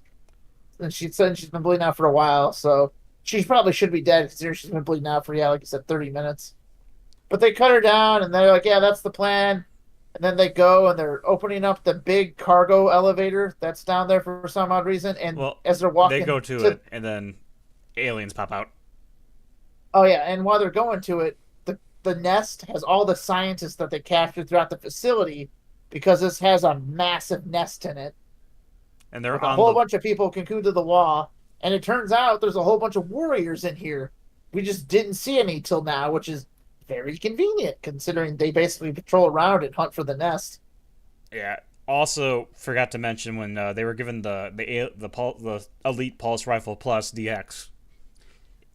They are told don't shoot the fucking alien because they have acid blood and we're on the bottom floor of the ship. Yeah. Oh So dang! they have guns, but they can't use them because if they use them, the acid blood touches the bottom of the ship and they all get sucked out into space. This is important. This is important. So they get to the elevator. They notice all the dead face huggers, all the people cocooned to the walls. Uh, they get the elevator down, and right before they get on it, an alien stabs male lead in the shoulder And drags him up. and pulls him up into the vents. They try to help him by jumping and grabbing at his feet, but they miss.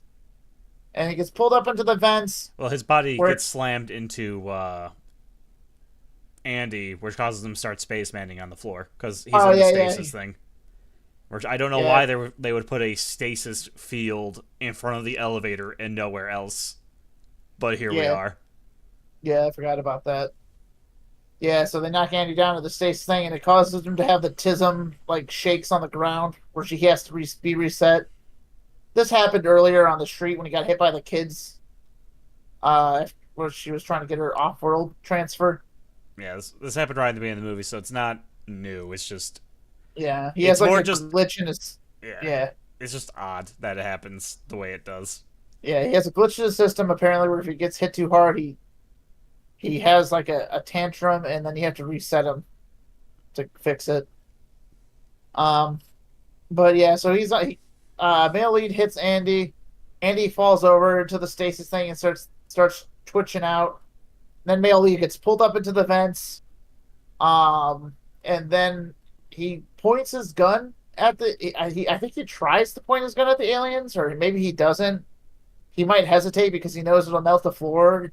Not really clear, but he gets ripped apart by aliens because for some odd reason they don't want to make another alien out of him. They just want to eat him. Yeah, and you could argue they know they see the gun, so they know Yeah, he's too dangerous. yeah, because Fair. it did say they got a bunch of them got killed by security. We just never see any Yeah, you just remains don't of see that. any evidence of it. And if a bunch of them got killed by security, they know what guns are. They go, oh hey, I don't like those. Kill this thing before it shoots us. Yeah. Oh, which all And that fair enough. But that's a fair enough. But then they get into the elevator, which has like a gate that you close with uh, a, a big open spot in it. like a And for mesh some odd, fence. yeah, like a big chain link fence gate.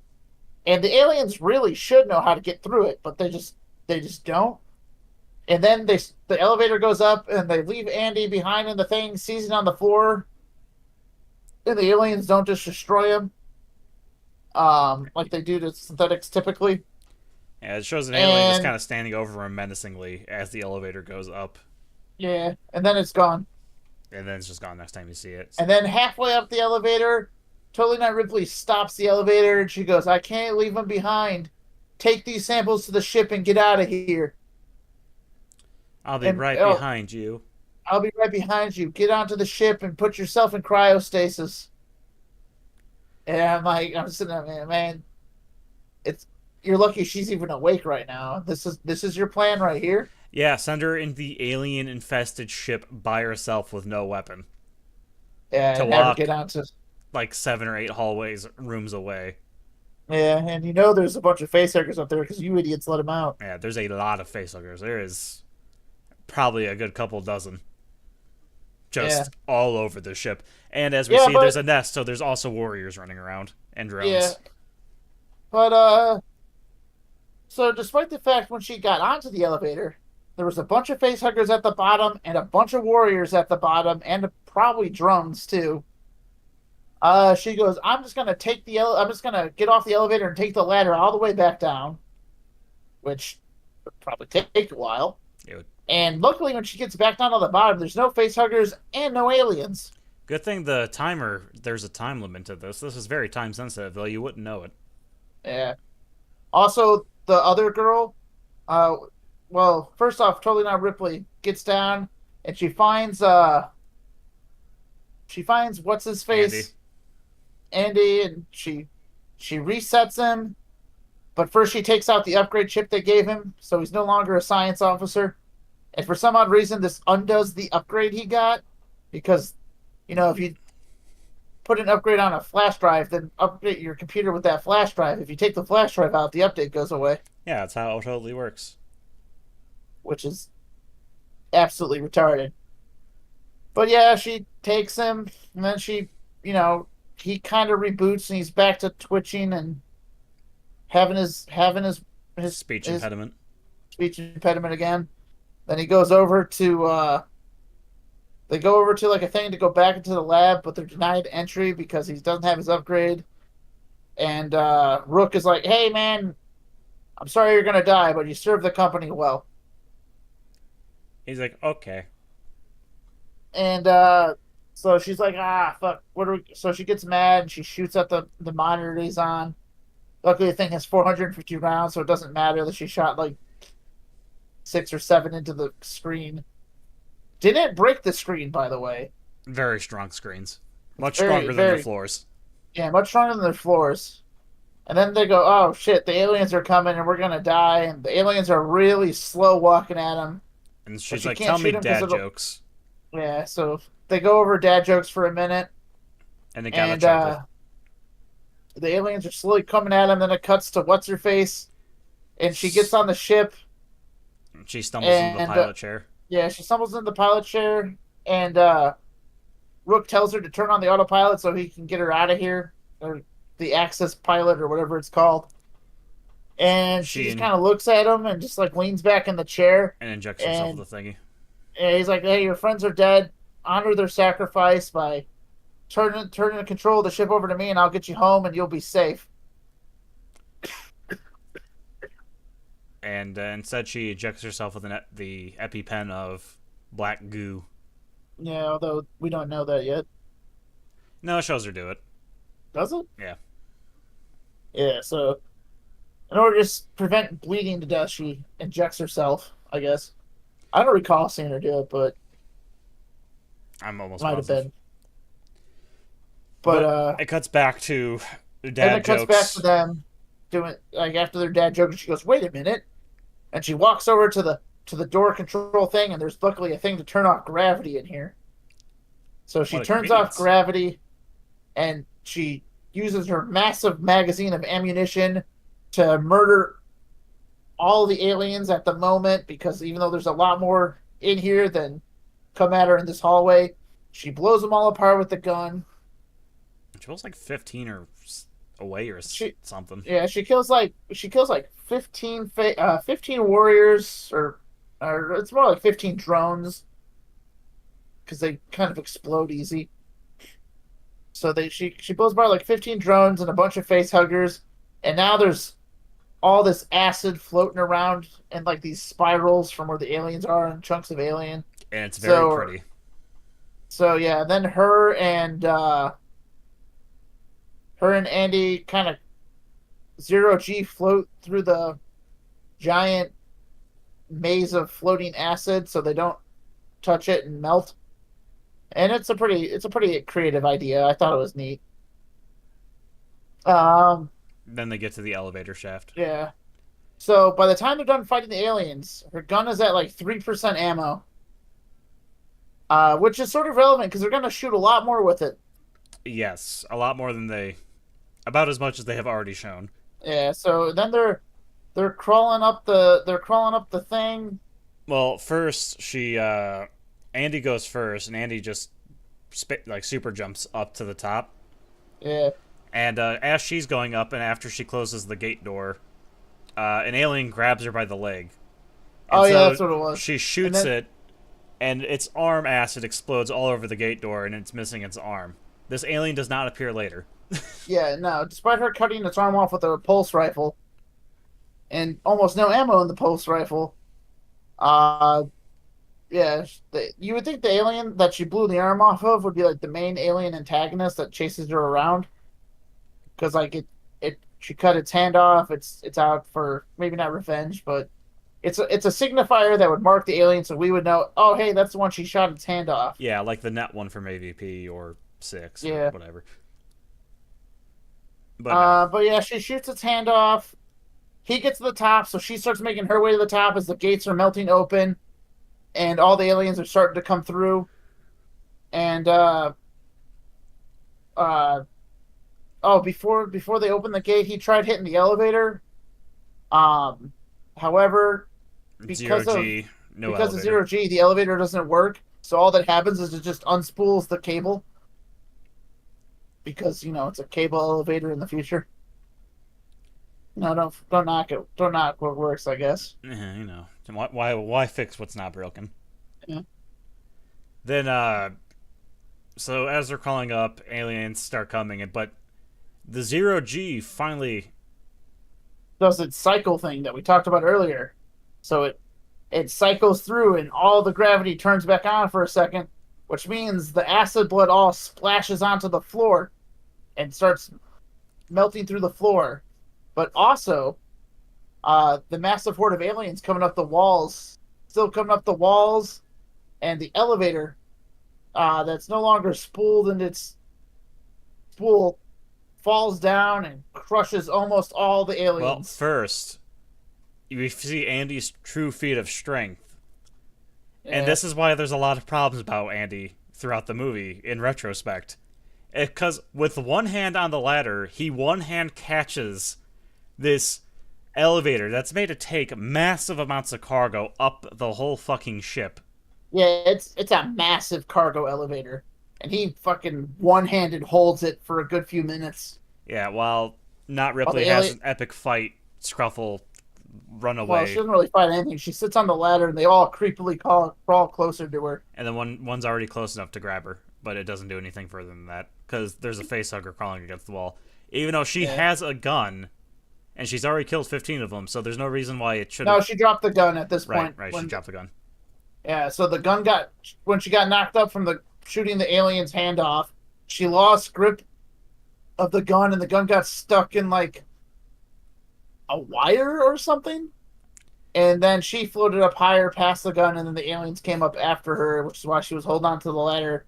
And then when the zero G came on, she missed grabbing Andy's hand, and then she fell down and got caught. Oh no, yeah, that's what happens.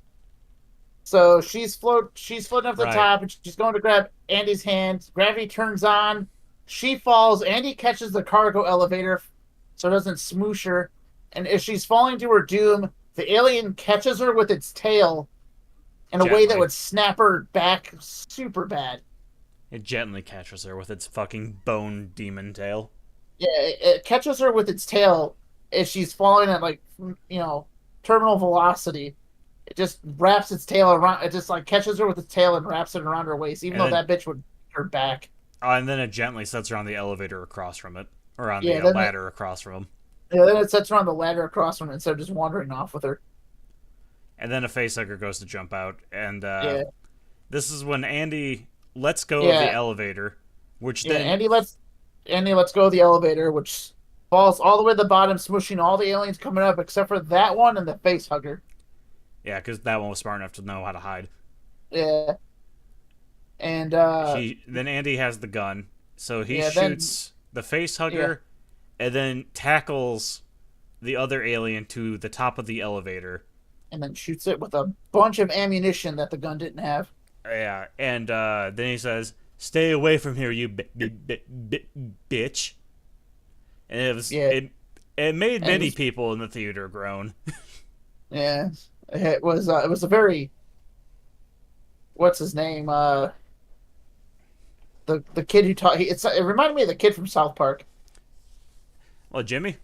Yeah, Yeah, well, it was the reason why I think everyone was groaning is just because like really yeah, it was cringy. It that was a very cringy scene. remember aliens? Get away from her, you bitch! Get away from her, you bitch! Yeah. Also, It's the at this scene, alien blood does not make aesthetic because he's standing in it. Andy is, and it does nothing. Also, well, the vacuum he of shot it. space does nothing. The vacuum of space. hasn't hit. No, the Oh wait, no, it has yeah, already it hit. already Yeah, has. That's because that's it pulled all the stuff. It pulled out all of nothing over there. yeah. It literally they show it happen, but then they don't do anything with it. And then at the top of the elevator, all the aliens underneath it that got smushed apparently don't bleed because the elevator doesn't melt through the floor. Yeah, And then where he shot the alien in the head on top of the elevator also doesn't melt through the top of the elevator, very sturdy elevators. even though he like mag dumps it and it shouldn't have any ammo. Yeah, it's very weird. Yep. And then they crawl back up and get to the ship, no problems. They hit the button and Rook autopilots them out into space. And then when they're out into space a little bit, they turn off the autopilot and they go, "Hey, fuck you, Rook." And Rook's like, no! We haven't really been talking about Rook. He's been talking to Andy throughout the whole movie, and they've been having actually interesting conversations. It's kind of crazy because the most interesting conversations in this movie are between two robots. Yeah. It's kind of like what Alien Covenant want to do, but not done like shit. Um. Yeah. So, he's like, "No!" As his space station slowly starts colliding into the ice ring and like ripping itself apart as it slides along it. A visual feast for the eyes. It looks real pretty, but doesn't make a hell of a lot of sense. Rook had full control of the systems. He should have just corrected it. Yeah. Considering he could pilot a mining vessel that wasn't even part of that station to begin with, I feel like he could have just like kicked on the thrusters and reestablished orbit. Because it's not like this place is long abandoned. The facility's only been missing for 170 days, so like the shit on it should still work. I mean, considering they turned on all of the power and all of the gravity and all of the temperature controls by flipping a switch in one room. Yeah. So I feel like I also feel like he could have called for help at any point from either Whalen Yutani HQ, the mining headquarters HQ, A or general distress you know, call. a very serious distress call. We know Whalen Yutani is perfectly willing to like sift through an asteroid ring to find the pieces of the station to get the stuff off of it. Considering, like, they scrape, well, they don't do it, but once they're bought out by Walmart, they scrape out the remains of Ripley from a boiling urn or forge or whatever you want to call it. Yeah, Walmart's pretty crazy. A crucible is what it is. Yeah, that's what they're called. Yeah, they scrape out her charred remains from a crucible and manage to Clone her successfully 300 clone her. years later. Yeah, successfully clone her while she's like infected with alien DNA, so that the alien can be born the right way. That's right. It's So beautiful. like they're perfectly willing to pull the remains of the ship out of the asteroid or out of the ring. Might take a while, but Yeah, they do it. so as Rook dies and the ship explodes, the only people left alive are the sister, Andy, and And, not Ripley. And not Ripley. And not Ripley puts the sister in cryosleep She puts her in cryosleep, then she goes and she takes Andy and hooks and him up connects to him the to the computer. system so he can survive the 9-year trip. Yeah, and it's a lot of Alien, like the whole ending scene after Ripley gets off the Nostromo. Gee, I wonder what's about to happen. It's like a mixture of the ending of Alien, the ending of Aliens, and the ending of Alien Resurrection. And we're about to get to the ending of Alien Resurrection because right before she goes into her own cryopod, after she's undressed, The other cryopod goes critical error. and she's very confused, obviously, as she opens it up. The girl's The pregnancy sister is her pregnancy is much further along than it was about 10 seconds ago. yeah, And and she sees the goo injection mark on her neck, which is when I think they reveal it because I don't No. remember them showing it earlier. They showed her inject herself when she was bleeding out. But so she's giving birth, and it's all kinds of goopy and gory, and it's it's So very shocking. it's a very bloody birth where she basically shits out like a flower bud looking sack. Giant walnut sack thing. that's made of Yeah. alien. And And then it and starts then to she's like, crack open, and you can yeah, see then a shaping yeah, there. yeah. So first she throws it out of the cryo chamber she's in. She throws it against like the Well, she rips the umbilical cord in half with her bare hands, and then yeah, chucks it. and she chucks it up against the wall, and then it like melts through the floor as Well, it's opening. she the sister starts crying and freaking out. Obviously, get it Yeah, away from me, get it away from me. So then she picks it up with a coat, and she's gonna throw it into the cargo hold. Okay, and as she's carrying it, it starts melting through her coat, and then it melts to the floor, and then she sees more of the thing inside, it and looks like a baby. it looks like a bebe, a human baby, but like white skin. Golly gee, I wonder what other movie a white skinned humanoid came from. Uh, then it melts through the floor into the cargo hold, and it's very spooky. So she goes and grabs the ice gun, and very slow. It's really, it feels really slow, but I don't think it was as slow as it felt. Gets her Yeah, ass no, down there. this whole ending scene is very bad. Yeah, this is a.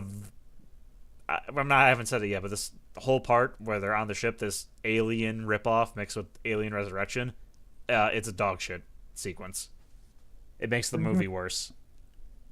Yep. Um, because she gets down there with the ice gun, and for some odd reason, this giant cargo hauler ship, mining ship, is just full of fucking sand. Yeah, the It, cargo thing attached to the bottom of the cargo ship they may or may not have stole, it's just full of filled with sand. like sand. And as she's walking through, she it's she's trying to find it, and she finds the alien cocoon thing, and it's burst open, but there's a bunch of bright fluorescent green alien acid blood Acid just in uh it. in it. A good thing it didn't tip over and melt the ship. Yeah, and And there's footprints, while little after baby footprints. while she sees that, she finds a footprint. She starts falling. It cuts to the girl upstairs who just gave birth, and she like rubs her like tit, and like she's got like this weird, really thick, gooey like milk covering her hand. And then Andy wakes up and comes downstairs. Yeah, and then Annie wakes up and comes downstairs, and then she like sees her newborn.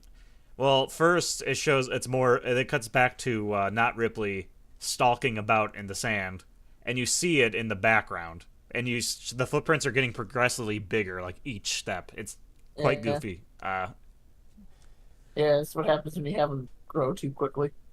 Yeah, and so for me, sitting in the theater, I didn't think this was threatening. I was almost slack-jawed in disbelief because of how absurdly stupid this was. It Because also doesn't look good. This is no, like this is the only part of the movie where they really drop the ball on the aesthetic. yes, the so then it cuts to what you this you can see it in the background as it crawls up the ladder out of the sand pit. Because Yeah, good thing it didn't just attack her by itself for some reason. I don't think it. I think it's supposed to be like it didn't notice her. Yeah, maybe I don't know. It's I stupid. think I don't know. It's So as doesn't it really. crawls up, it smacks. Uh, the sister starts crying. Yeah, she sees it. She She starts sees it. crying. Andy turns and it just backhands it. It stands up straight and it Yeah, backhands him out it of the like way. cuts his throat with its clawed fingers. And this It knocks him thing, it down. shows it off. It's this is the big reveal, the big scary, the new monster. It It's is goofy. goofy as all fuck. It has a weak like you know really weak chins where it looks like the neck just goes into a mouth. It has that. It has a giant Yeah, triangle but it's nose. also it also kind of looks like an engineer. It's an engineer from Prometheus with some stretch portion proportions. Yeah, and like an alien tail and alien fingers. And for some odd reason, like is it like it's really long and its legs are really thick. It has them thunder thighs, but not the Yeah, rest of its legs aren't thick. yeah, and then it like It gets gets on on all all fours fours and and it's crawls over to its mom, and then like it like sniffs her for a minute, and she's like freaking out. Then it opens its mouth, and and like a a leech weird pops leech up. tongue comes out, and it basically like you see it like touch her chest and go down like it's gonna, you know, feed like a baby. But it doesn't show that. What it then does is it cuts back to Ripley as she sees Andy on the ground twitching out because he got his throat cut because he's, if you're a robot and your throat gets cut, you die. Yeah, Which yeah. is what they do here. They say he's dead, and she can later on they go, I can fix him later. Yeah, so the I don't recall that being a thing, considering every Rook and the Rook in this movie get ripped in half, or in the first movie gets his head ripped off, but he still functions. Yeah, So having his throat slit is and that yeah, kills him is a strange KO. it's a bad idea Yeah, so he falls down on his face and he's dead. She leaves him there for the minute while she's going to hunt this thing. with the ice She gun, walks in on it and it's basically mummified its mom because it drank her dry. and it is probably the worst single effect in the movie. Yeah, It her corpse looks real bad. Her corpse is hysterically bad. Like like There was a lot of parties like yeah, Party City quality. yeah. There was that most of the, like there wasn't really any snickering in the movie except for when this thing was on screen, and this is one of the times where there was quite a few people behind us who were snickering, and I But was part of that crowd. So yeah, because then it stands up and I can't even think of an example to do the pose it does, yeah. Well, basically it stands up and it starts like kind of like a retard version of a tough guy walk at her. and it goes yeah, but I it don't doesn't think really it make any. noise. It doesn't Does really it? make a noise, but its mouth is just really wide open. Yeah. So it just looks And it goofy has as it has hell. like a big stupid engineer face, so it looks goofy. Giant triangle Is nose, it but no jaw. like as it like walks over to her And it's and she's like it's trying to turn on the ice flamethrower she picked yeah. up. Also, after it drank its mom dry, it starts getting more alien-y, I guess, Yeah, it's because it just randomly grows a fucking tail. yeah, and so it's chasing her, or it's like slow walking at her. She's trying to turn on the ice thrower, and then she tries to turn it on. She eventually gets it on when it gets real close, and then like she shoots it for a second and it backs off, but the ice tank explodes for some reason. It just it grabs the hose. I think is what it was supposed to. I couldn't really tell because it's covered in ice. It's covered in the whole room's covered in the The ice fog. gas. Yeah, so like the ice gas is filling the ship, which just seems like a bad design choice. Very bad. And she Um, darts down the but hallway. She yeah, tries dragging Andy. Andy's dead. And then she goes, yeah. "Oh So she no!" leaves. She leaves Andy as the thing starts jumping at her, and she manages to shut the door down to like the loading bay where they keep their suits and stuff. And it's freezing in here now, and she's freezing. She's got like ice on her and stuff. Her And she skin's gets like into turning the blue. she gets into the thing, and she Puts on this space suit. yeah she puts on the space suit, and for some odd reason, this has caused it to like tilt. So now it's like saying you have to eject the cargo hold. Uh, you got Well, to eject the I think cargo. she's just trying to get rid of. She's gonna blow it out of the airlock, so to Well, speak. yeah, but the ship itself is like saying, "Hey, tilt, eject cargo, eject cargo." It's saying Yeah, that. yeah. So I don't so she remember has to why. eject the cargo hold, and you might think in order to eject the cargo hold to save the ship, you just go to the control room and you hit a button. No. Turns out what you do is you go into the cargo hold and you hit four levers, then it falls off From the immediately. inside of the cargo hold. Yeah, from the inside of the cargo hold. Which, if your ship is in danger of getting like pulled into something, like how are you supposed to get out of the cargo hold when you flip the switches? Well, with the power of plot armor, anything can happen. Because that's Yeah, exactly well, what happens.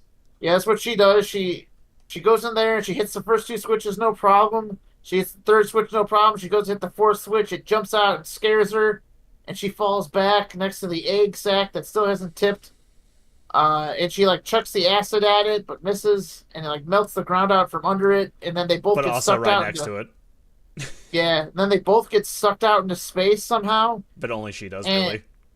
and so she's like, oh no, I'm getting sucked out into space, but she put on like a safety cable thing, and it rotates and somehow hits the switch to unlock or that doesn't happen yet. So she's stuck out in space.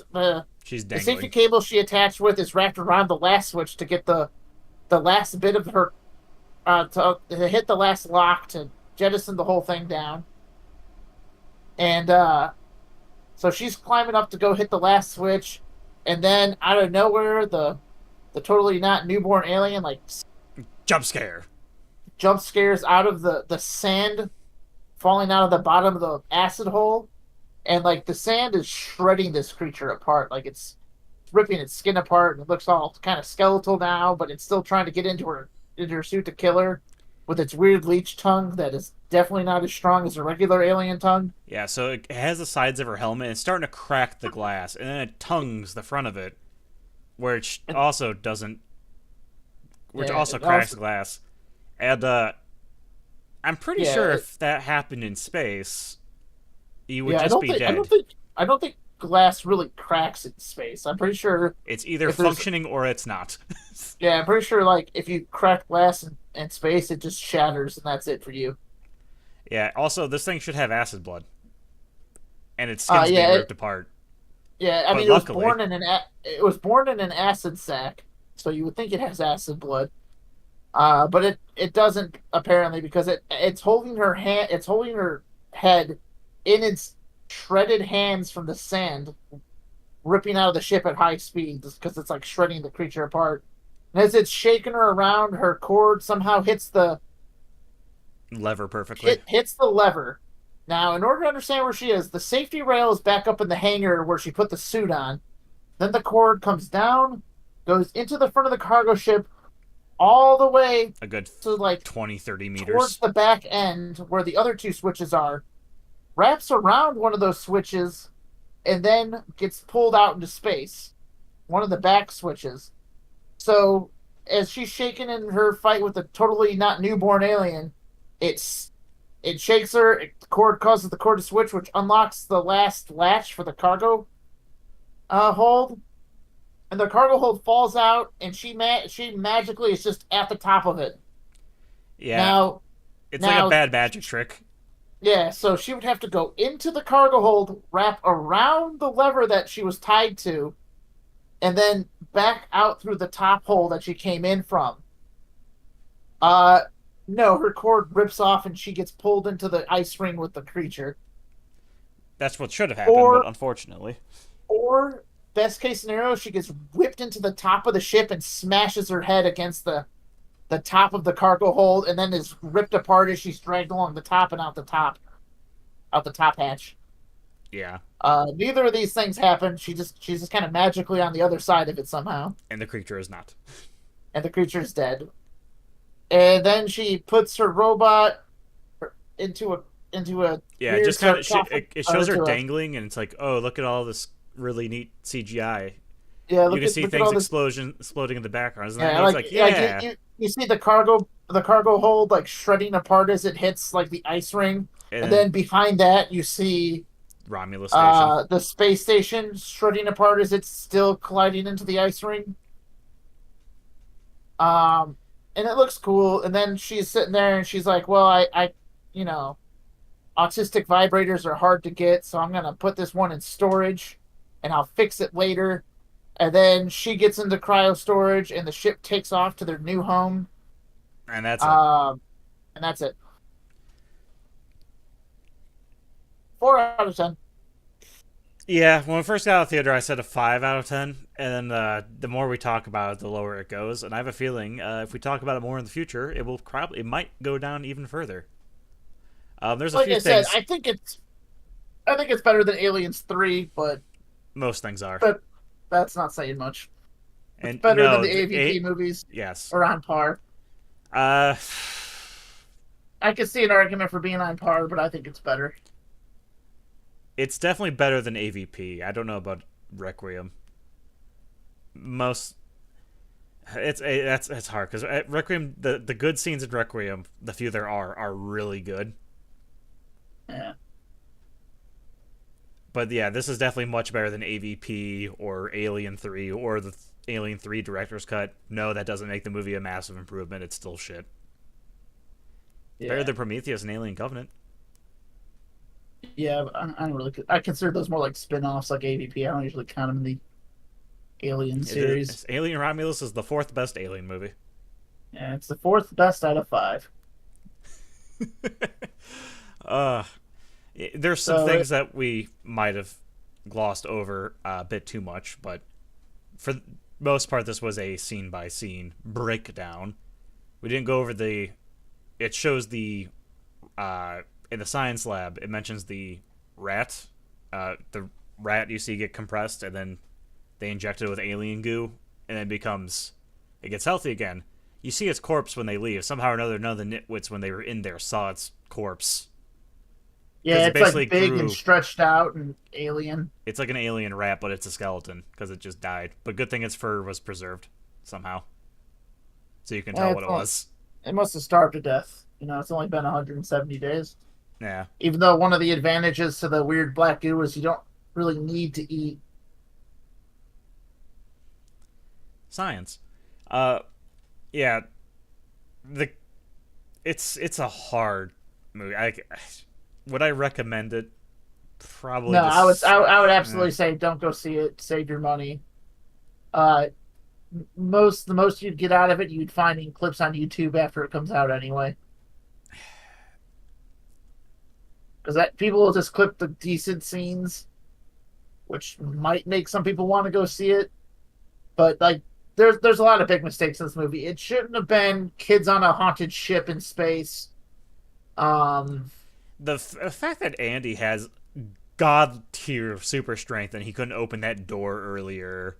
the He has the reaction time to catch a fucking face hugger from the other direction. well, Just have they him go say fist fight it. like even if his whole programming is he can't hurt humans, well, aliens aren't really human, and then if they're human enough to count, well, just give them a shield or something and be like, hey, push them away. Yeah. Well, I mean, clearly that doesn't matter because he grabbed the face hugger by the tail and whipped it against the wall. Yeah, I don't think it killed it though. He didn't kill it, but still. Um, And Andy is the best character, but he also has quite a few plot holes with him.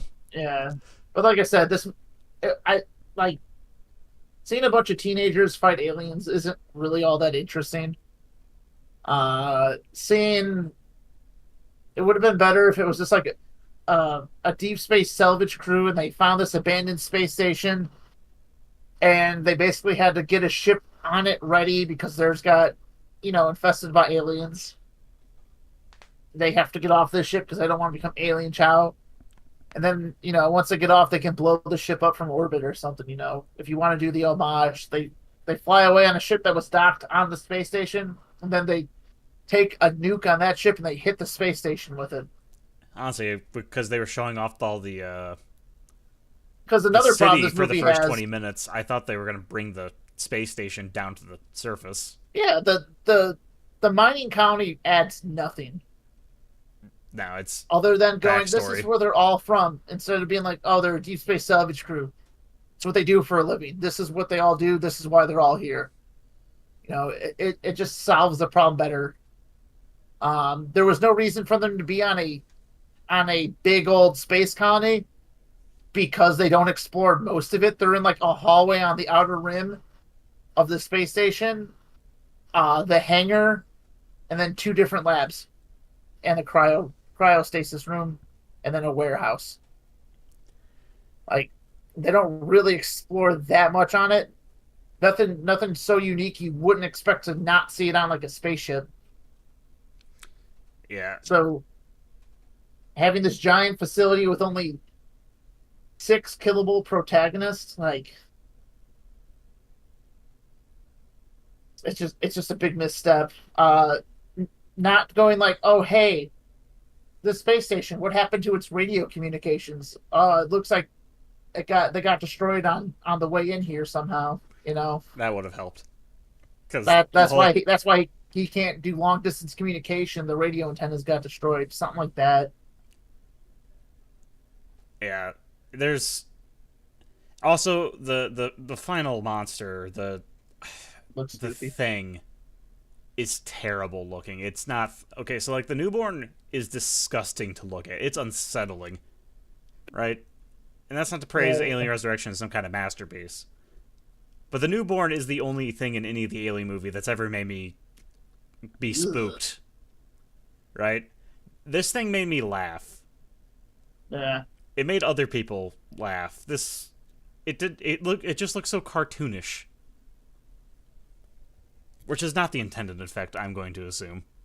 yeah, no, it was not a well designed monster. And the whole plot of stupid fucking we're gonna mix alien DNA with human DNA. No. That's stupid. You're on a research ship. Why didn't they just start attaching the facehuggers to random animals or something to see what they could make? And then you could Uh, have like the gorilla or the eagle or the snake alien from the old games and toys.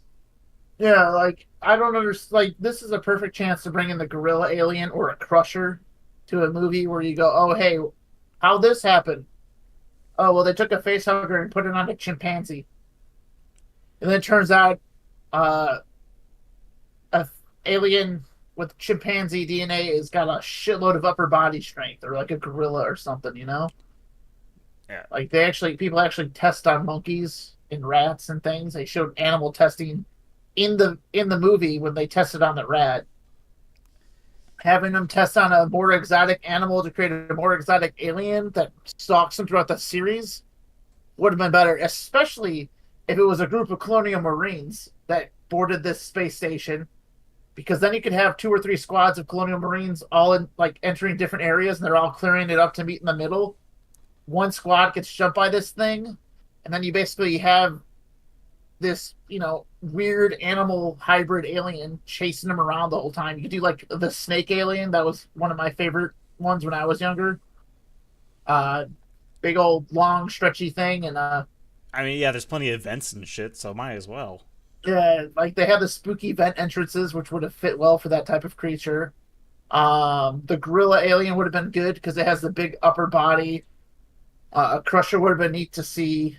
And then you could have like the Uh, wing thing like attacks the ship from the I outside. can't remember what they're actually called, but the pale ones that are like crusty looking, like you could have those walking around if the ship had been abandoned for a while, and that's why warriors aren't running around the ship because they've all like semi cocooned themselves. Um, Nah, that'd be interesting instead of just there was just a lot of choices on this that just seemed off, and I'm not entirely sure why. Uh, because like it's not like they intentionally try to do anything freaky or scary. I mean, they might have intended for the totally not newborn to be unsettling and creepy looking, but yeah, it's just goofy. Um, it's, this not the worst thing everyone comes to, but this movie is ripe with more potential than it does, and it's yeah, because they're trying too hard. Like the director's like when the director announced he's like we didn't try to make Ellen Ripley. It's bull fucking shit. no, this girl is absolutely tries to be Ripley a lot. We might not have really covered it with how she acts when we were talking about it, but She acts like Ellen Ripley from the first movie. yeah, she Just absolutely well, she acts like a fan adaptation of Ellen Ripley, where yeah, she's like a that's well, not really a Billy Badass, but like uh more more of a problem solver than she is. I would it's say the main difference they do with this character is they try to make her be, I don't know, almost like super moral. She's like, we could have saved her, we could have done this. she's I kind of couldn't like a tell him I was younger, leaving more her behind. naive version of Ripley. Yeah, I guess that works. Like a more naive, optimistic Ripley. And like another problem I have with this movie is the aliens. They are what people think the aliens were. The hyper fast gestation period, the super acid blood. Their Masters acid of blood is this nuts in this one. is insane. Melts through the hull of a spaceship and like nothing. Like a spaceship hull is probably what of a station of this size, probably at least being conservative, 10 feet thick. On the bottom. I would assume, even if it's not armored, or even though it should be armored if it's floating around deep space, Yeah, like it goes through it in maybe 30 seconds. yeah, it's just it's too It's much. insane. Chest bursters. to, the gestation from face hugger to chest burster to grown alien is like less 20 than minutes. 10 minutes, It's like 20 like minutes. 20 minutes. You were saying an hour earlier, but yeah, it's like 20 minutes. It's I might have I hurt would say myself in that's probably confusion. I would probably say that's one of the biggest problems this movie has is a lot of its ideas are better than its executions. If you're a really big Aliens fan, this movie will annoy you, but you'll probably get a couple of kicks out of it. If you're a monster movie fan, you'll probably be like, monsters are all right, it's fine. If you're not any of those kind of fans, I'm not sure why you watched this video, but you also probably wouldn't like it. Yeah, Um, I don't doubt that people will think this movie is really good this because is most. one of those movies that people will really like for a good minute, and then nobody will talk about it, and then when it comes up in conversation, like probably this time next year, people will be like, "Oh yeah, it was kind of shit." Yeah, and with like three more Alien movie projects coming out from Fox, who the fuck knows how this will compare? I mean, I didn't even know there was an FX series coming out, but apparently that's a thing. Alien Earth or some shit. Jesus Christ. Oh yeah, because aliens have done so well on Earth before. Listen, I did it in a comic or something. It'll be great. Maybe they'll fight Captain Planet. I'm not gonna lie. Captain Planet's gonna beat the fuck out of Alien. He does have the power of heart. Exactly. Do the aliens have the power of heart? No, they just Also, eat hearts. another thing that was weird in this movie. This is a scene we didn't really talk about. When they're running away from the facehuggers in the hallway, the dude lights a flare and chucks it into the corner, and all the facehuggers jump at it. But like in the other movies, when people have flamethrowers, it scares them away, and flares are hot. Yeah, that's that is weird. I didn't even think about that. So like the flare should have been more of like a repellent to keep them from jumping on him, rather than like a lure. It's a strange movie. Also, they should have had more. They should have had more characters because there wasn't really a lot of people getting killed in this. No, it's But this really movie for tries really, really hard to basically combine Alien, Aliens, and Alien Resurrection into one movie, yeah, and it kind of is fails at all of definitely it. it definitely fails at all of it. Like I said, some of the setups make no sense, especially because like I- I've already talked about that, but like there's just so much they could have done better. I still think Colonial Marines going into a satellite that's been taken over by aliens would have been the way to go, and you just put a VIP that's still alive in there, and they have to get him out, and that's the thing. That's what's keeping them going. Yeah, it would be a more Like, interesting idea for an alien movie, but maybe we'll save that for concept art. Or yeah, well, just start bringing those back. But that has been us talking about Alien the Romulus. Certainly a 4 out of 10. yeah. It's kind of a mess. Well, let us know if you disagree in the comments below. Tell us if you agree, disagree, and like the video because you should always like the video. Ah, yes, tell them what to do. Anyway, toodles, children.